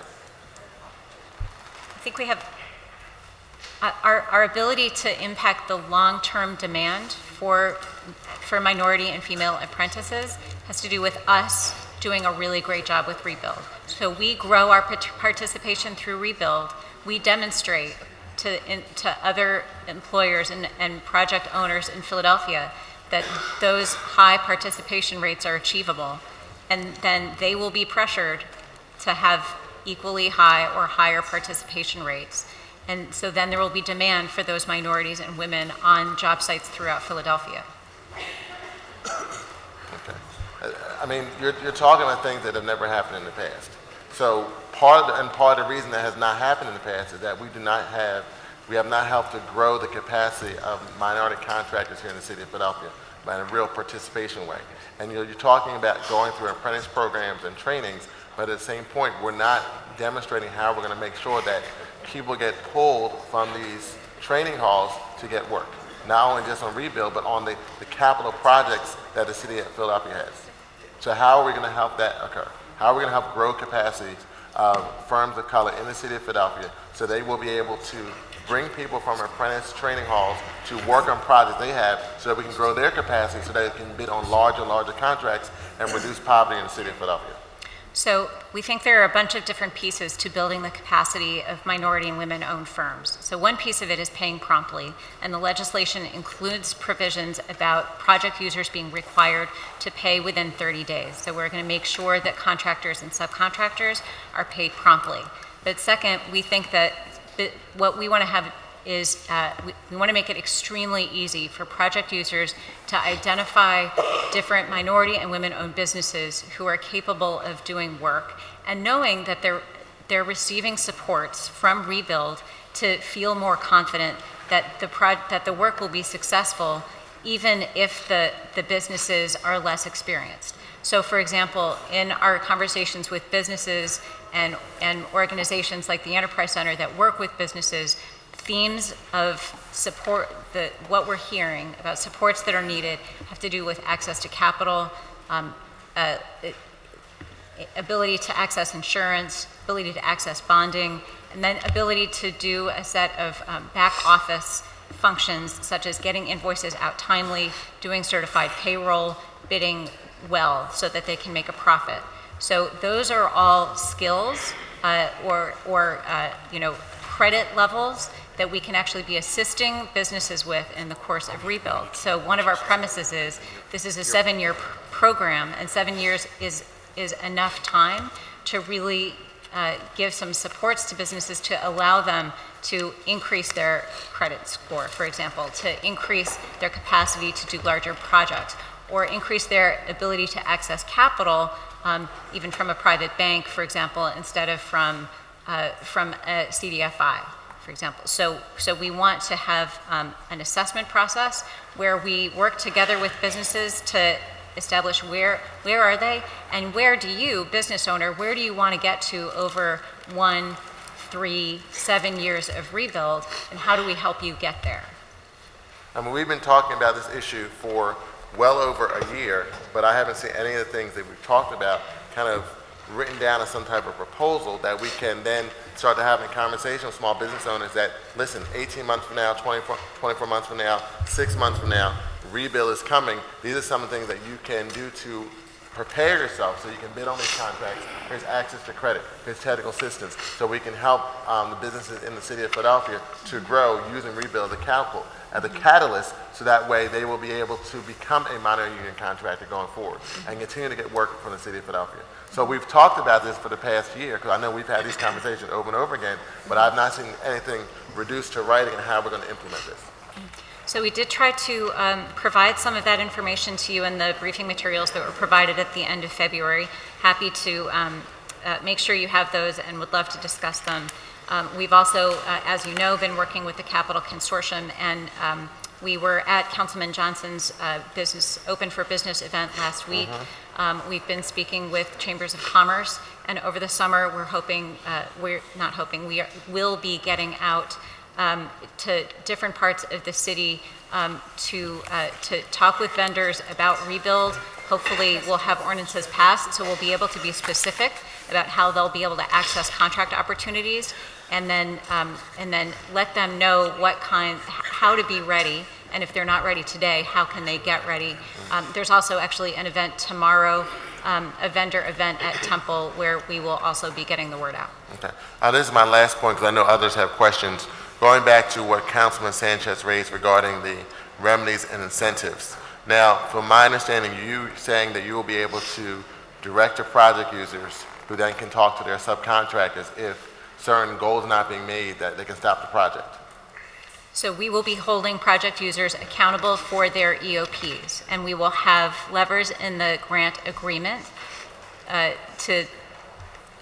like stopping payment to the project user if they are not complying with their own EOP. So if a project user has a subcontractor and that subcontractor is not meeting some of the goals and objectives, although they are not in privy of contract with the city through rebill or paid, you're saying you'll be able to tell that project user to stop that contract or payment to that subcontractor. So our authority would be with the project user, so we wouldn't have any direct intervention with the subcontractor. But we would make sure that the project user is very clear on the consequences of not complying with the EOP, and making sure that the project user understands that the EOP monitor has reported to the district council person and the administration that the EOP is at risk. Okay, but then how do we not have a situation like we've had in other projects where you have a construction manager, CM, like on the Eagles and Philly Stadium, pointing at the subcontractor points at the CM, and nothing gets done? Well, because the project user is accountable.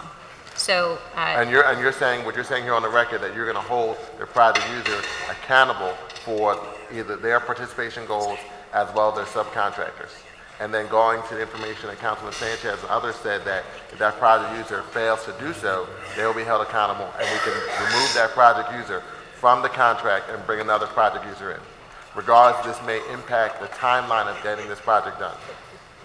So that's historically been the issue. Historically, the issue has been, well, we can't remove this entity because we're too far along in the project. We've got to get this project done. The community wants the rec center, this library, and as a result, we can't stop. And so once again, we have another situation where we have not used our power to enforce minority participation, and then we go around again to the next project where we're going to have this participation project again, and things don't get done. So we believe that one of the ways Rebuild is different is that we need to not say we don't have time to meet this participation goal. We missed the opportunity to reach our contract participation or our workforce participation goal. We think it's more important to stop the work and make sure it gets done correctly. Okay, I mean, I have a very long memory, so I will hold you accountable to that. Thank you, Mr. Chair. Thank you, Councilman. Councilman O, please. Thank you very much, Mr. Chairman.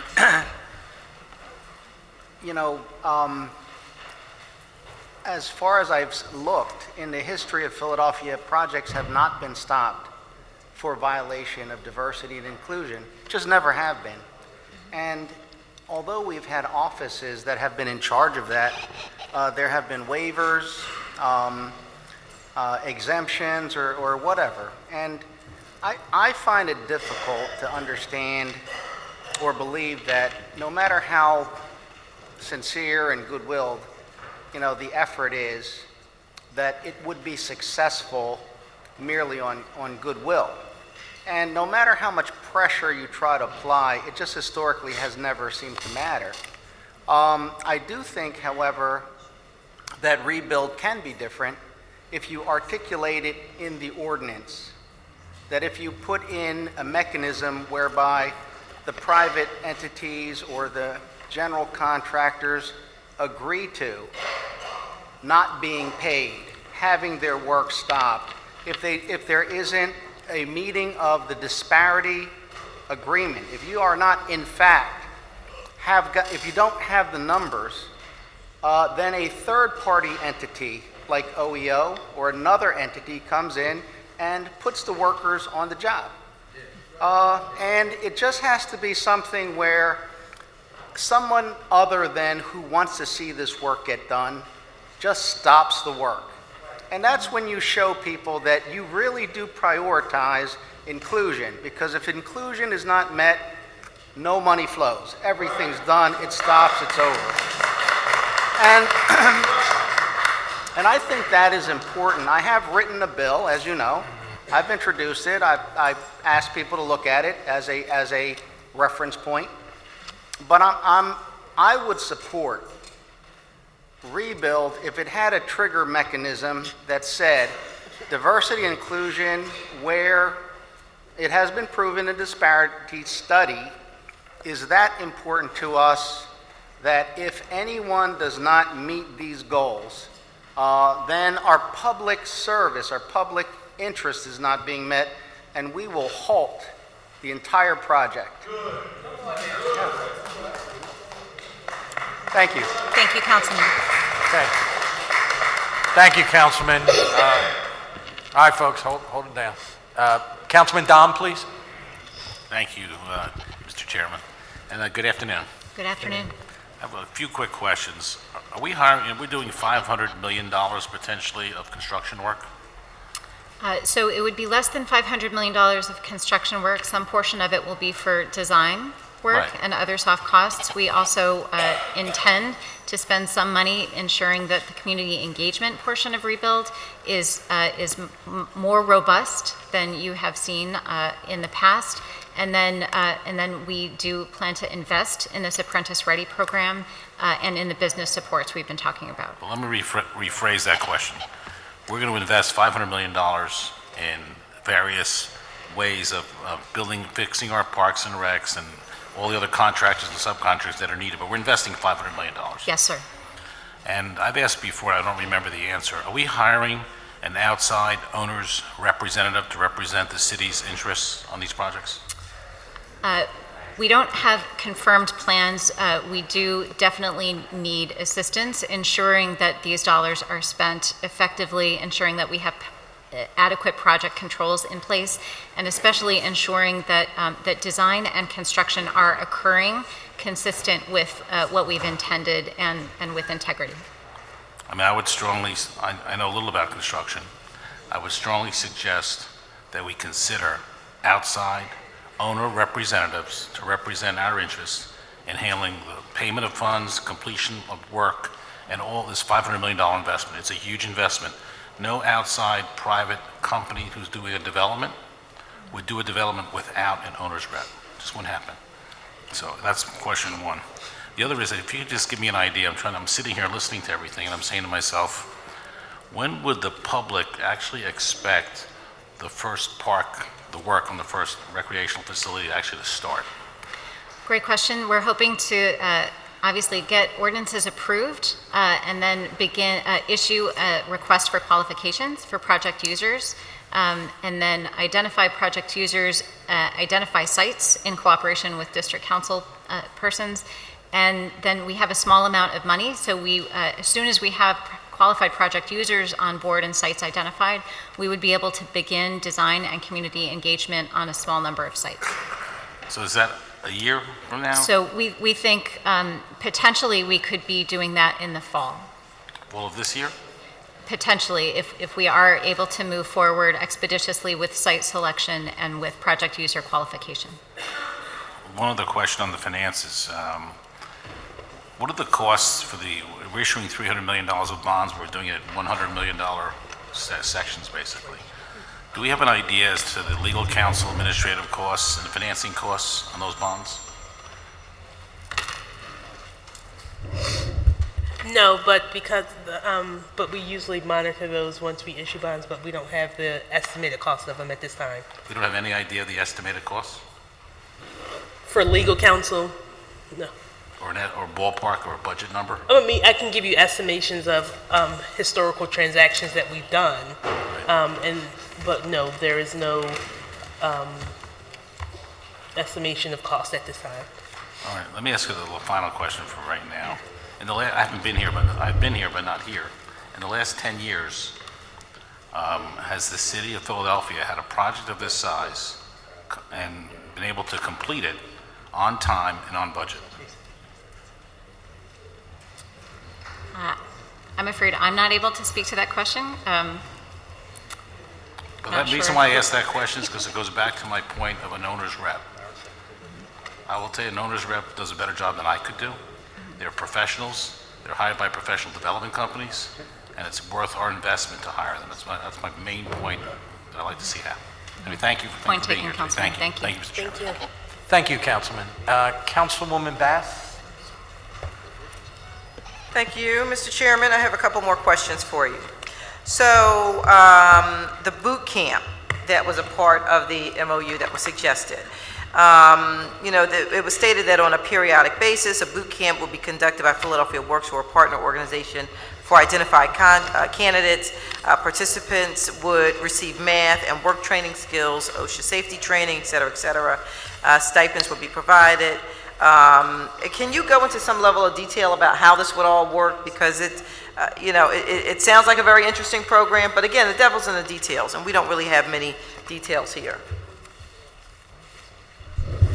Sure, Councilwoman. So it would work in the same mindset and process as Penn Assist for the most part. People would come in through it would be recommended through neighborhood organizations, community groups, other organizations like CAP or Youth Build.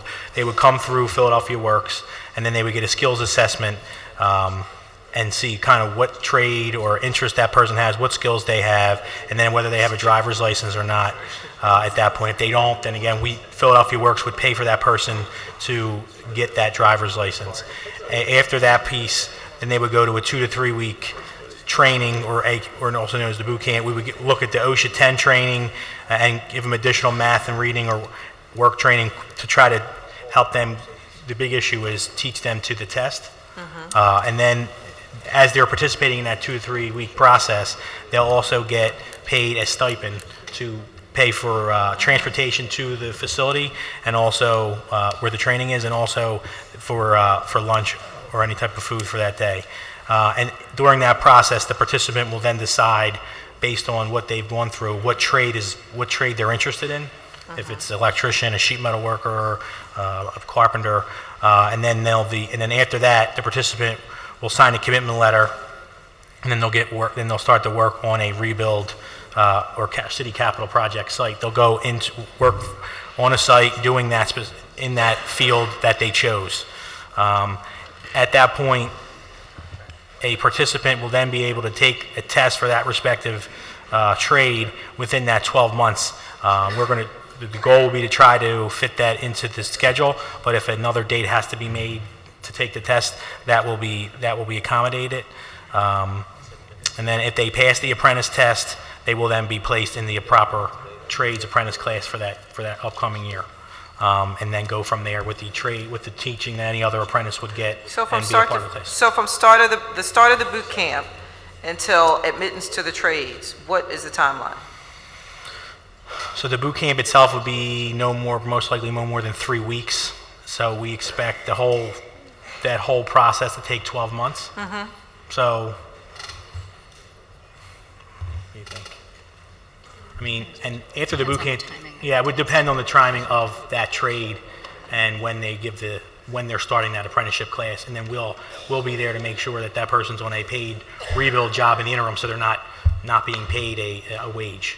And then, what would determine when the class would start? Would it be based on the number of recruits that have come through the city of Philadelphia through the boot camp, or would it be? It would be based on whatever trade that specific individual. So if there's an abundance of folks who are interested in being plumbers or electricians or carpenters, let's say if you have like 30 to 50 people for each specific trade, that does not mean that they would open up a training program or an apprentice program at that time. If they go through our program, I mean, I want to ask if Tony Wiglesworth could come up, because he's worked with me on behalf of the trades on this, and he also worked with Councilman Blackwell in the Penn Assist While model. he's coming forward, I have another question for you, and that is, it states in your suggested MOU that each candidate would have to sign a commitment letter acknowledging their responsibilities, such as arriving at work every day on time and performing required tasks. Which I have to tell you, I felt that the arriving at work every day on time was a little insulting. Well, so we took that from the Penn Assist model more for CTE students. So I corrected the MOU because it's more for student. That was more for a student who has never worked on a job site before. So that would be more of a okay. All right. So that was a typo on my part. And can you give us an idea of also because one of the other things, and I don't know if this came from the Penesis program also, but it said each candidate will be requested to identify a support system or mentor. Yeah, What that is came- that? that came- Is that someone who has to sponsor them Yeah. into membership? Yeah, that would be someone who would sponsor, and that again was more geared towards the a CTE student. Okay, so that's not a requirement. Because this will be part of, because our program will could take CTE students, but also would take adults as well. So this would be more geared towards the student. Okay, so this is for the CTE students, that they will be required Yeah. to identify a support system or mentor Correct, for sponsorship into the trades. correct. Okay, all right. Mr. Wigglesworth, you want to come forward and answer? Just identify yourself formally for the record, please. I'm Tony Wigglesworth. I'm the director of the Philadelphia Area Labor Management Committee. Did you hear the councilwoman's question, or? If you wouldn't mind repeating it, especially given the two questions have been answered since. So I want to make sure that the question you want to ask is the one that I answer. Okay, we just wanted to, I just wanted to get an idea of how this process is going to flow, because, you know, it's frustrating that we're a year in on rebuild, on planning for rebuild, and we still have so little in terms of detail. And so what I'm trying to find out is, you know, if we have started this boot camp, and let's say we have, you know, 50 people who want to be carpenters who come out of the boot camp, and 50 who want to be plumbers, and another 50 who want to be electricians. At what point will the trades have their apprentice program? So, you know, like, is it once it reaches a certain number, or is it just, you know, what is the determination in terms of, okay, well, we have this particular group of people who are interested, and so now that we have the size of the class that we need, we're going to open it up? Or is it something else? Let me begin at the beginning if I can. Sure.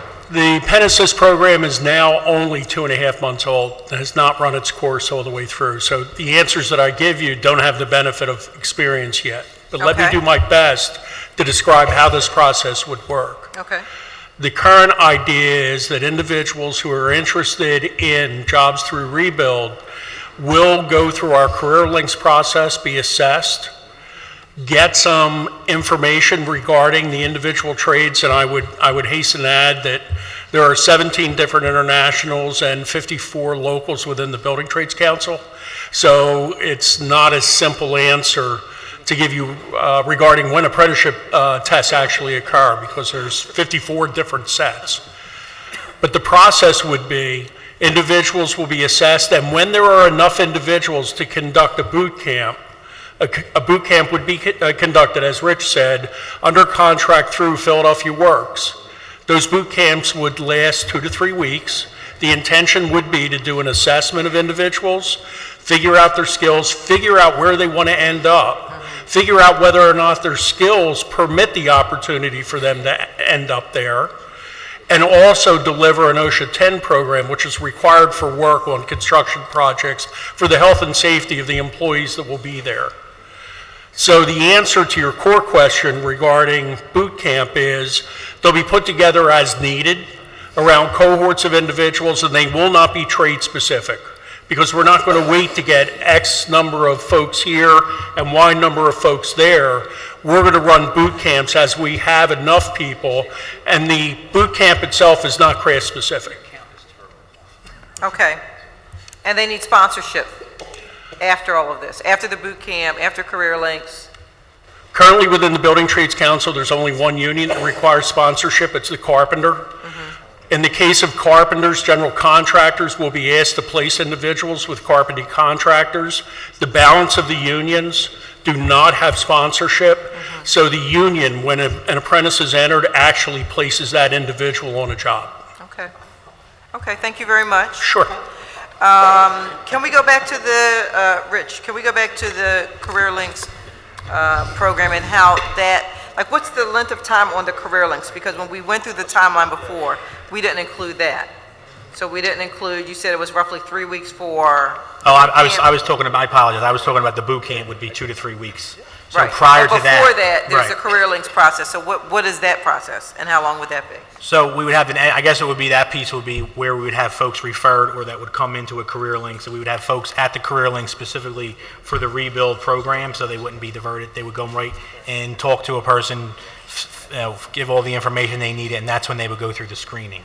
Okay. Time-wise, I'm trying to think of time-wise when the Philadelphia Works piece coming in on the screening. Time-wise, I mean, I guess it would be what's set by us on how long we want to do intake for folks for that first year of for that first cohort. Say again, I can't hear you in the microphone. It would probably be a timeframe that we would create to see how long we would need to collect, applications for folks to be in that first cohort. Okay. Okay. And how do we, when we talk about inclusion, one of the things that drives me a little nuts here is that getting the information, because, like, I'm not on every work site, you're not on every work site, none of us is on every work site, but we do know right now in Philadelphia we have a major problem. And so fixing that problem really requires, not just the will, but also the information, the data. And so we still don't have, from the administration, a plan to properly collect the appropriate data that we need so that we know who's been hired. It's not an MOU. It hasn't been presented at all by the administration. So how will we ever have any sort of idea in terms of who's been hired? That was one of our main reasons why we will be working with Philadelphia Works.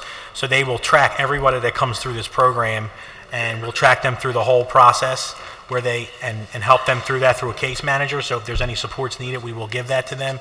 And also we'll track them after the fact to make sure that they were placed and then they're on some of the job site. So we will have, by the end of the first cohort, we'll be able to show numbers on how the program went, where people ended up. All that information will be collected through the first process with Philadelphia Works involvement. Okay. Well, we certainly hope so.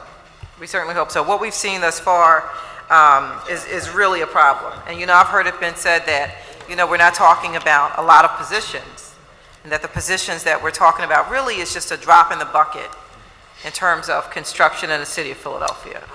But if your bucket is empty, you want that drop. If your bucket's full, then a drop in the bucket's a drop in the bucket. But if you don't have an opportunity to participate, then it's very much problematic. So, again, we'll be having this conversation, I think as soon as Monday. So, Definitely. Thank you. Thank you, Councilwoman. Thank you, Councilwoman. Excuse me. Councilman Heenan, please. Thank you, Mr. Chairman. And, what can I say? This is a long, this hearing has been long overdue, and these conversations, I'm going to ask you all individually, have been going on for some time. So I don't think that there's any new information that's being brought out here today. We understand what needs to take place and what needs to happen with rebuild.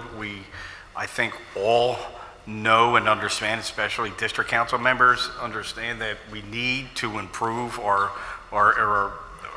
capital investment in our parks and recreation.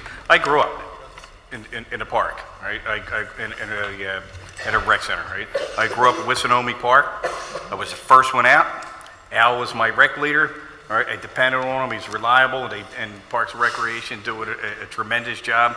And it was a safe place that my parents or those who have guardians or whomever, all right, knows that you're going to go. And we need to make that safe again. We need to make, all right, people like me, people that's in Mount Airy, people in West Philly, people in Southwest Philly, all right, need to feel safe going to our rec centers again. And we need to do it in a different way. We need to do it where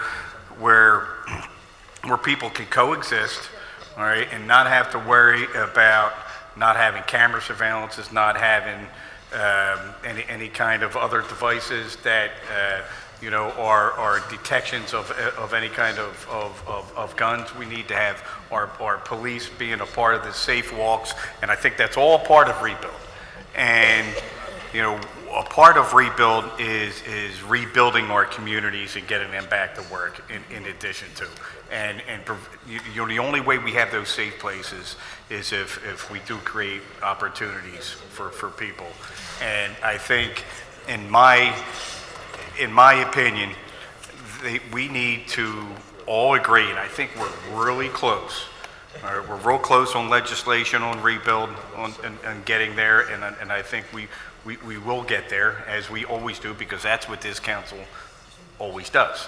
All right, we're 17 different independent elected officials who represent, different constituencies, who have different concerns, who actually have different upbringings. All right, I know what it's like.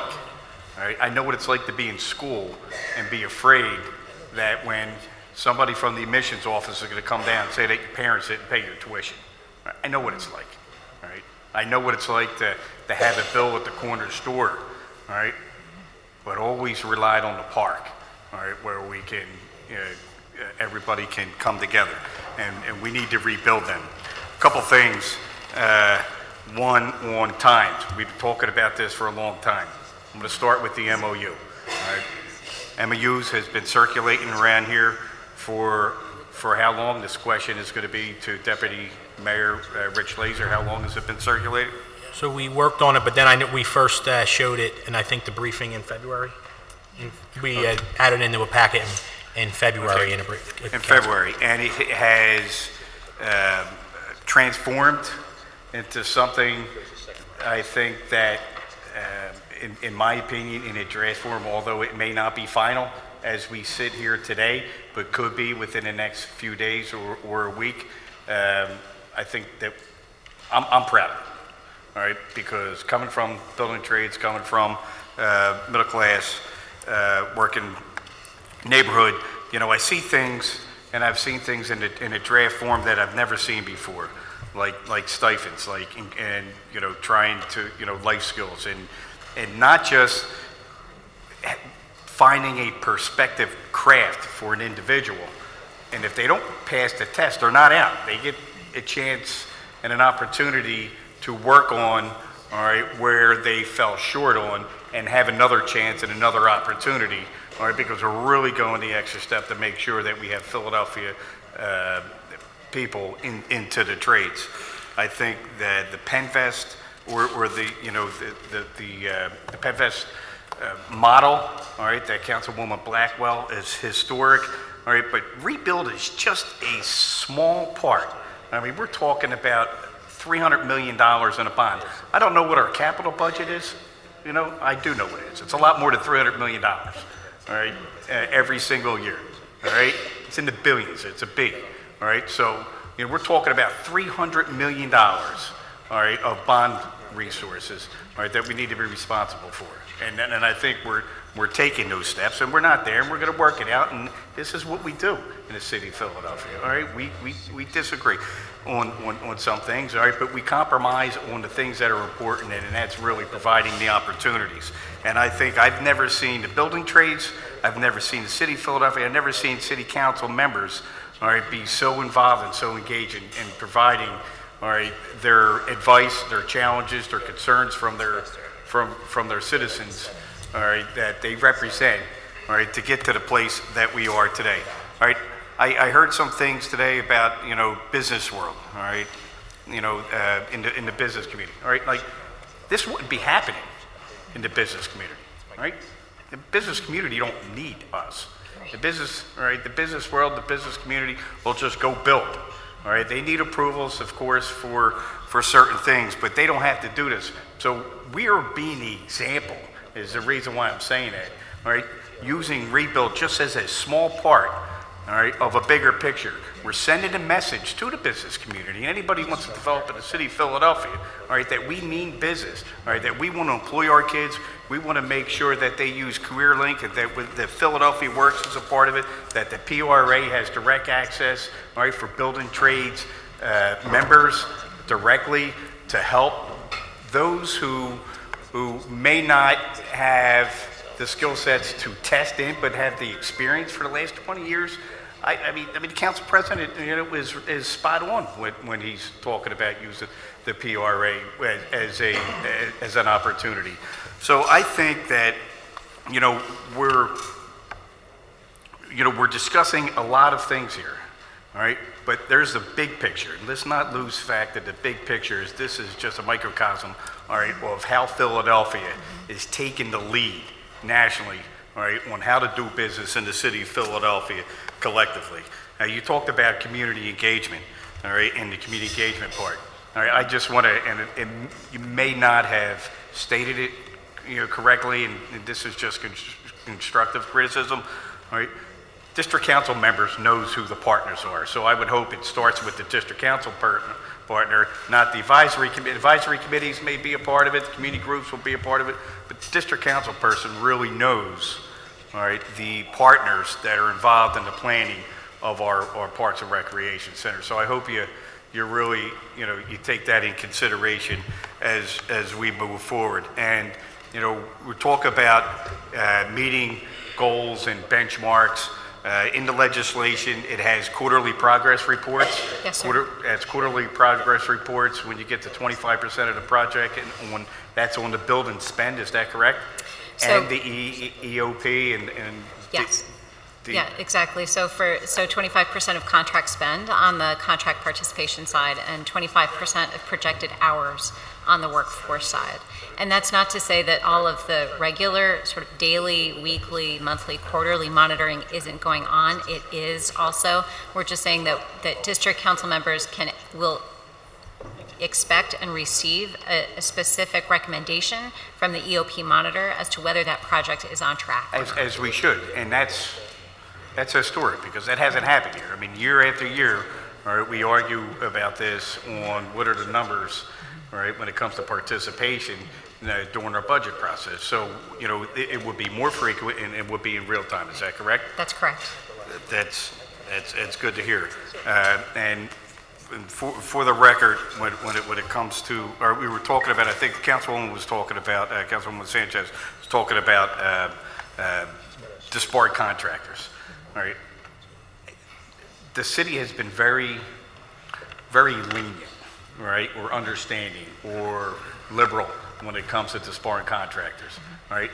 There are thousands of contractors. I'm going to say thousands. Sorry. There are a lot of contractors in the city of Philadelphia who should be disbarred right now, as we speak, for not pulling permits or not paying taxes, and who are not providing their work, all right, to the scope of what they agreed to. So I would hope that, this is just a reminder that there are contractors out there now, all right, who don't meet the qualifications of having OSHA-trained workers on a work site. And I want to also remind that there are only two types of workers on a work site, all right? There's a licensed contractor or an employer or an employee of a licensed contractor, and they have to be OSHA 10 trained.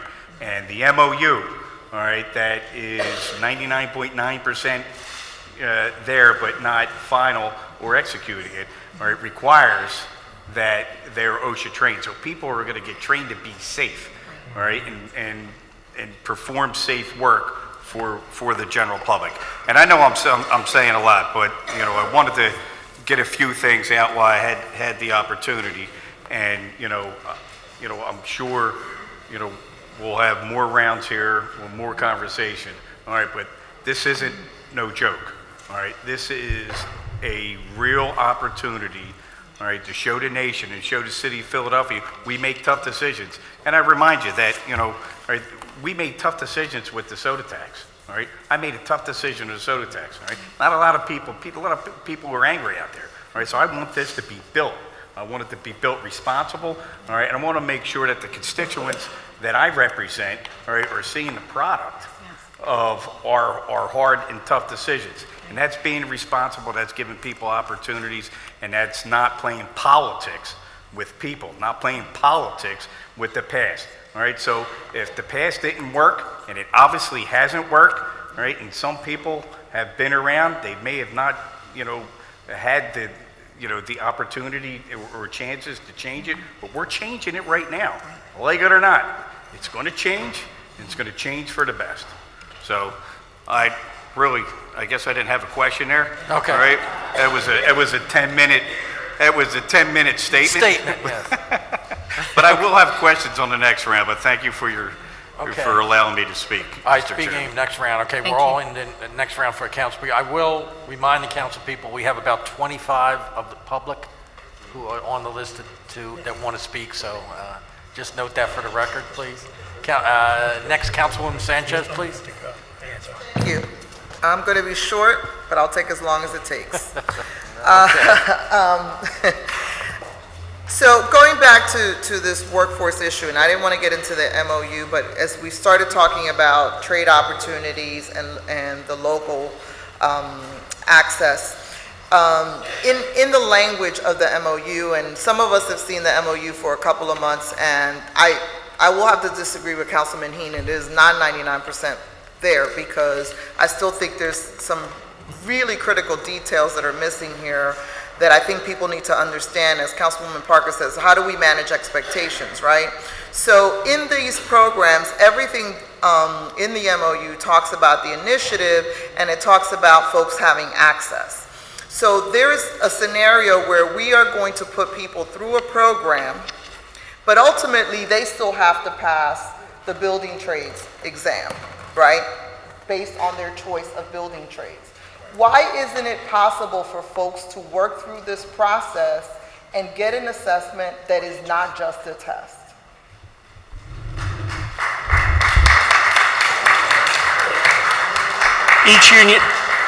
Each union's apprenticeship program is governed through the Commonwealth of Pennsylvania through the Bureau of Apprenticeship Training. That specifies hours of instruction. It also specifies hours to be worked in conjunction with the hours of instruction. Each one of those apprenticeship plans, by the way, whether they're union or non-union, requires and has a test at the front end. So if we're designing this boot camp PACE thing, why are we not designing it aligned with those requirements? Because right now, the way this program is structured, I'm struggling to see how we're providing better access than what people could do now. If I have someone who can pass the test, they're going to go to Union Hall, pass the test, and hopefully have access to the apprenticeship. What are we really doing different if we're not breaking down the historical barriers? If an individual can take the test and pass the test, then they'll be accepted into the union. However, it's anticipated that a lot of individuals will not be able to pass that test. And this structure is based around allowing an individual not just to go to school, but to work with his hands and with his mind for a duration of time. This is not a pre-apprenticeship program. This is an employment program. That's a dramatic difference from what's existed in the past. So an individual will go through a boot camp. They then will be employed. And they'll be employed at wages that approximate a first period apprentice's rate. They will be working for a signatory contractor, and they will be encouraged to go to school at night through schooling that's provided for through grants from Philadelphia Works to gain an education to allow them to pass the test. That is what is different. I appreciate that, because I do think this, and let me tell you, my kudos to the mayor. We want to make this work. There's still a lot of details around all of those things, right? Because it's about expectations, right? So there is a scenario where someone goes through all of this process, doesn't pass the test. Why do we need that test? If you're sponsoring these young people or whoever it is, and you see that they can do the work, why can't we come up with a different assessment model that is not that test?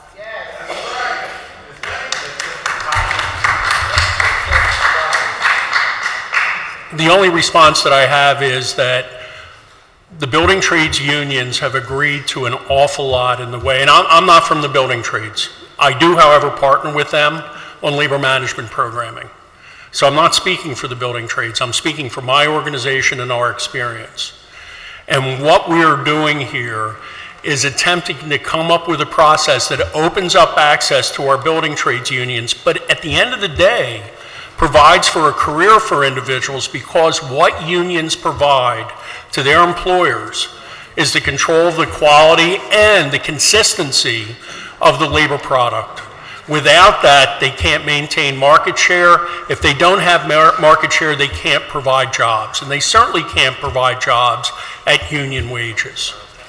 The reason we're here is because we want that access, right? We value what you've created, right? We just want access to it, right? We're not devaluing what you've created, the institution that you've created. What is troubling to me, and even in this this version that we have, is everything. There's nothing here that says a certain percentage are going to get accepted. There's a commitment to a certain number of jobs. There's a commitment to a certain number of union positions. Everything still says building trades, they still got to take the test. It is up to the building trades to set up the apprentice program. It is up to the building trades to accept or not accept. So I don't know what we're getting here that's different than what people could do right now if they had the capacity. And that's the part I'm struggling with. I want this to work, right? We have a lot of folks who are skilled tradespeople who have not in the past have access. And so that's the part that I'm still struggling with. Because it says people people can apply.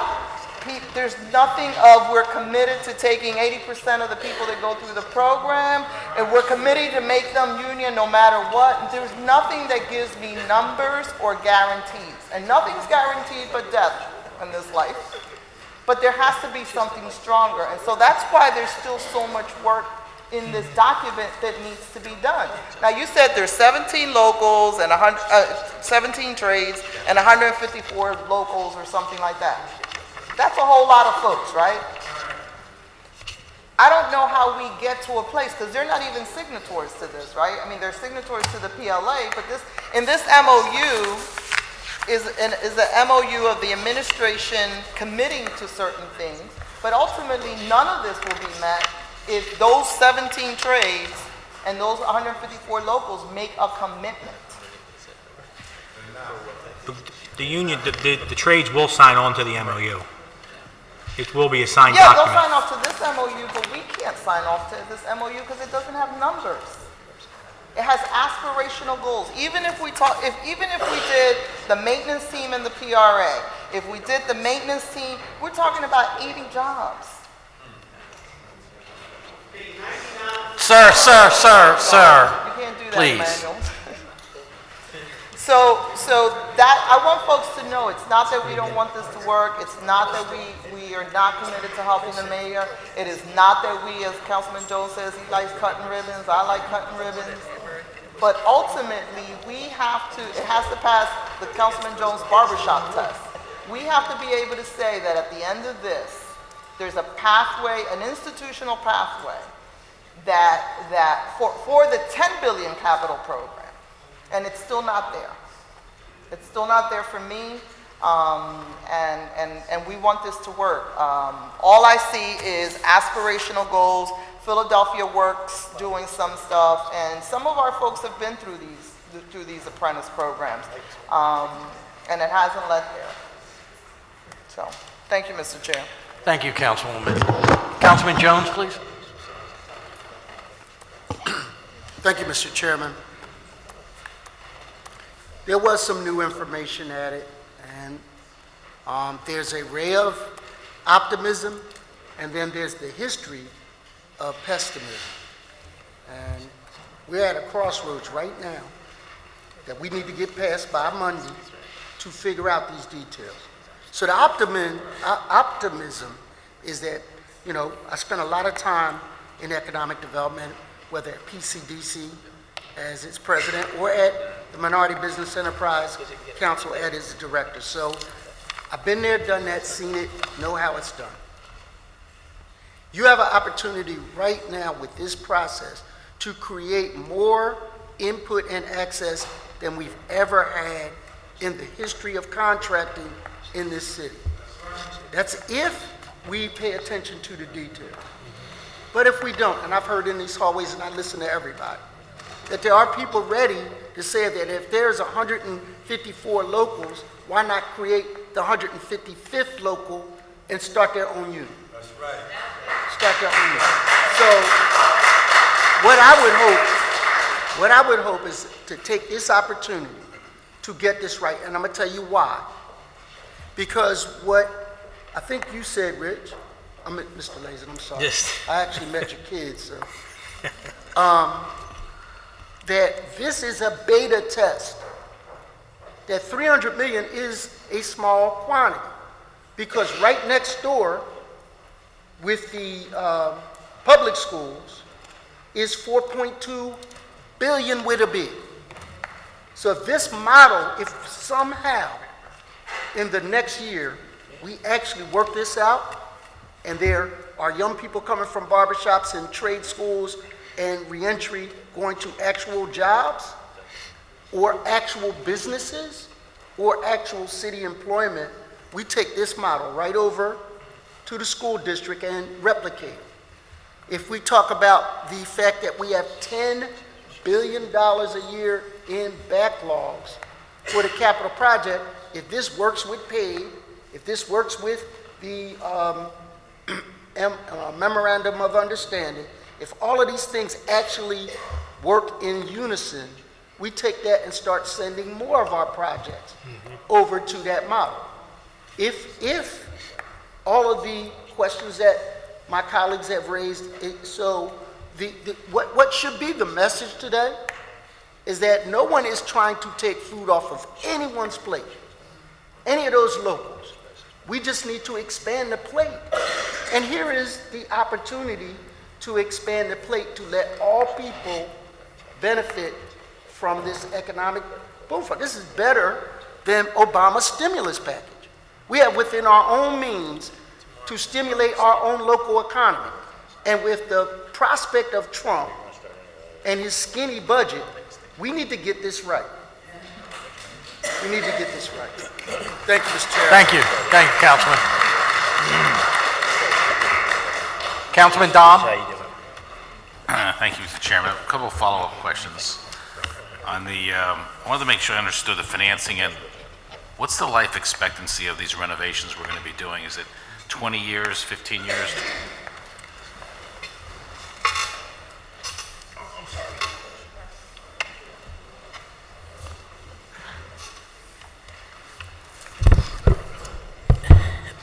Based on the potential various projects, we're estimating a 20-year life for the bonds.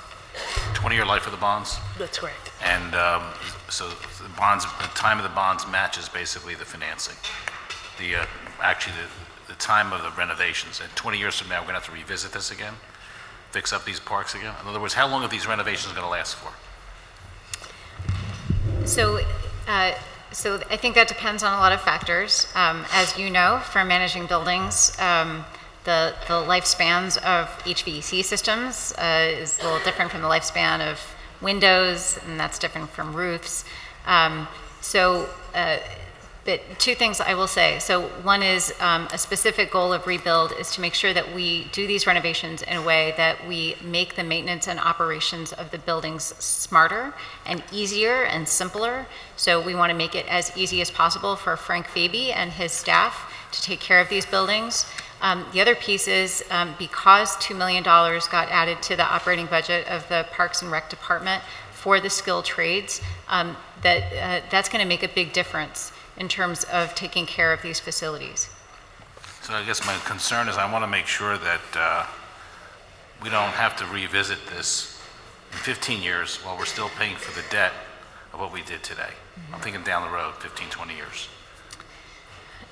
Yes, nobody wants that. So we're gonna, but we do think that because this is going to be a big difference, that we're gonna bring hundreds of facilities up to a really, really high quality, that they will be easier to maintain at that point. So it's, as you know, it's much easier to keep a facility in good shape than it is to sort of keep duct taping a facility that's in pretty poor shape. Right. So we're going to bring them up to a higher standard, and then with the additional funding in the Parks and Rec budget, keep them there. So you'll maintain them better than we have been. Yes.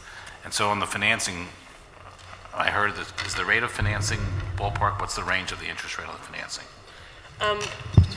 based upon our kind of last service agreement we did, which was a refunding earlier this year, it's around the 4% range. 4%? Yes. Okay, and so, because when you look at it, we're borrowing basically 300 million, 100 million in each section, basically. That's correct. And so when I did unfortunately I have a mortgage calculator on my phone.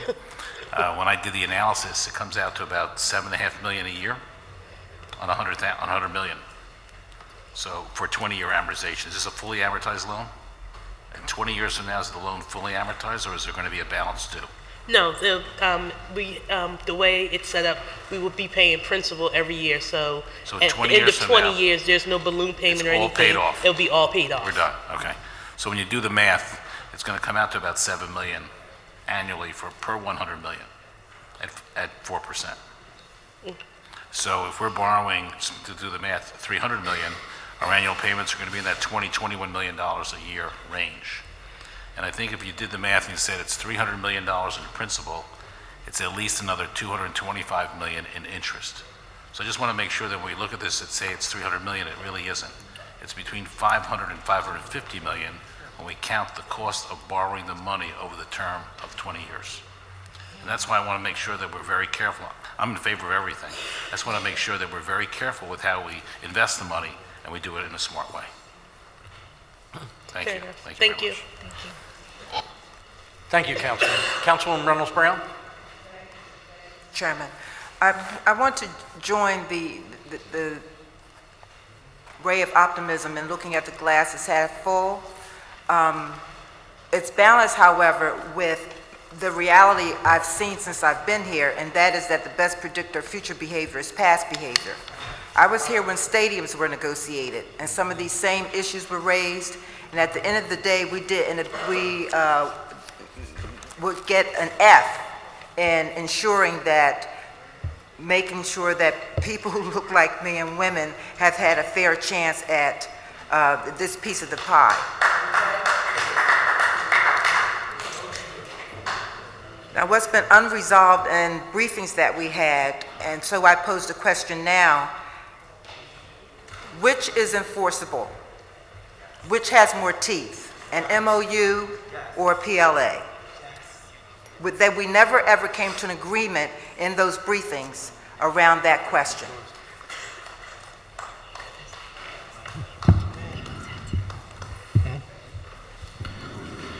Councilor, I think just to explain, I think the PLA is in place and it has teeth, but I think we wanted to do the MOU because the PLA specifically just handles actual jobs and what would be needed to make sure jurisdictions were respected regarding the specific trade and the specific participation numbers. We wanted to do the MOU because we wanted to make it a broader document to include other workforce programs, the RDA piece, which is new, but we want so the PRA is a part of the MOU, Okay. but the MOU is a broader document that would cover the workforce piece, the PLA piece, and also the RDA also. So I think that's why we wanted to do that was the idea about going behind the MOU. So they both have teeth, but because in the MOU it says if certain if we don't feel that certain things are up, the PLA could be void. So it does say that, but the PLA talks about specific, in the PLA it does spoke about specific participation numbers. So they both have teeth, but the MOU is a broader document that touches on more things than just the PLA. So then that goes to the very concern raised by both Councilman Jones, Sanchez, and Green. To punctuate the point, I learned today in doing my own homework that there are about 300 men trained at PHA in some of the trades who are sitting and waiting for an opportunity to do work. And so for me, the question is, where is the missing link? Why haven't we looped those men that have been trained and waiting with opportunities before rebuild? That becomes a in-your-face example of how we have not done well, and some would say failed, at the very issues we're trying to resolve with this new enormous $300 million opportunity. And quite frankly, I don't care if it's 3 million, 30 million, 300 million. People want an opportunity to work.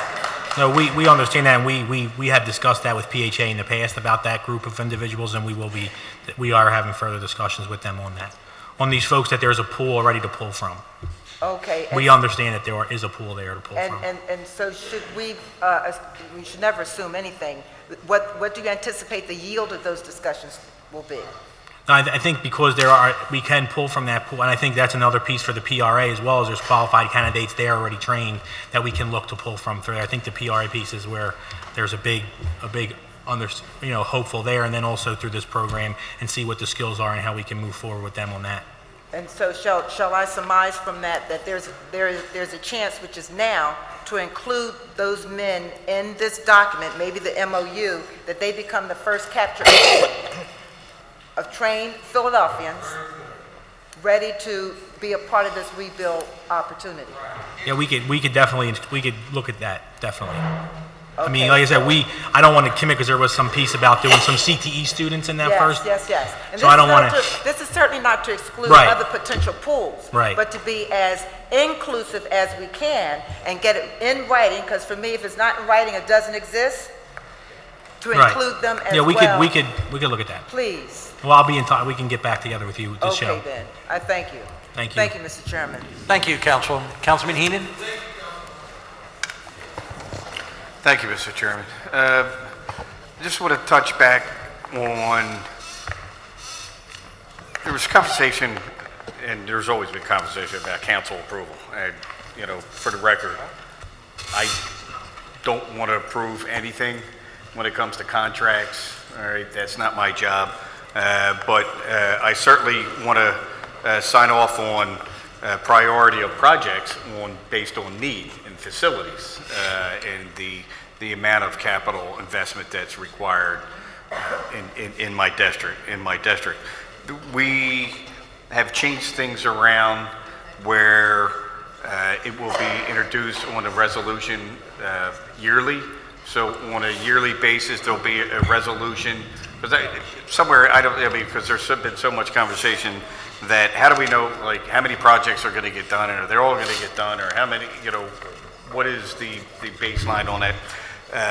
So a resolution will be introduced in beginning of the year or however, fiscal year or whatnot, and it will have projects, right, or sites, right, because I'm going to call rebuild the project, right? There'll be sites that will be in districts. I'm going to use my district. So it'll be sites in my district that I will be working with the rebuild team. Is that correct? Right. And a financial allocation based on the scope of work or whatever the RFP, whatever the project, the site project entails, will be included in on that. Is that correct? That's so every year, not only will there be a quarterly progress report on the 25% of the work, and whether there's overruns or challenges that are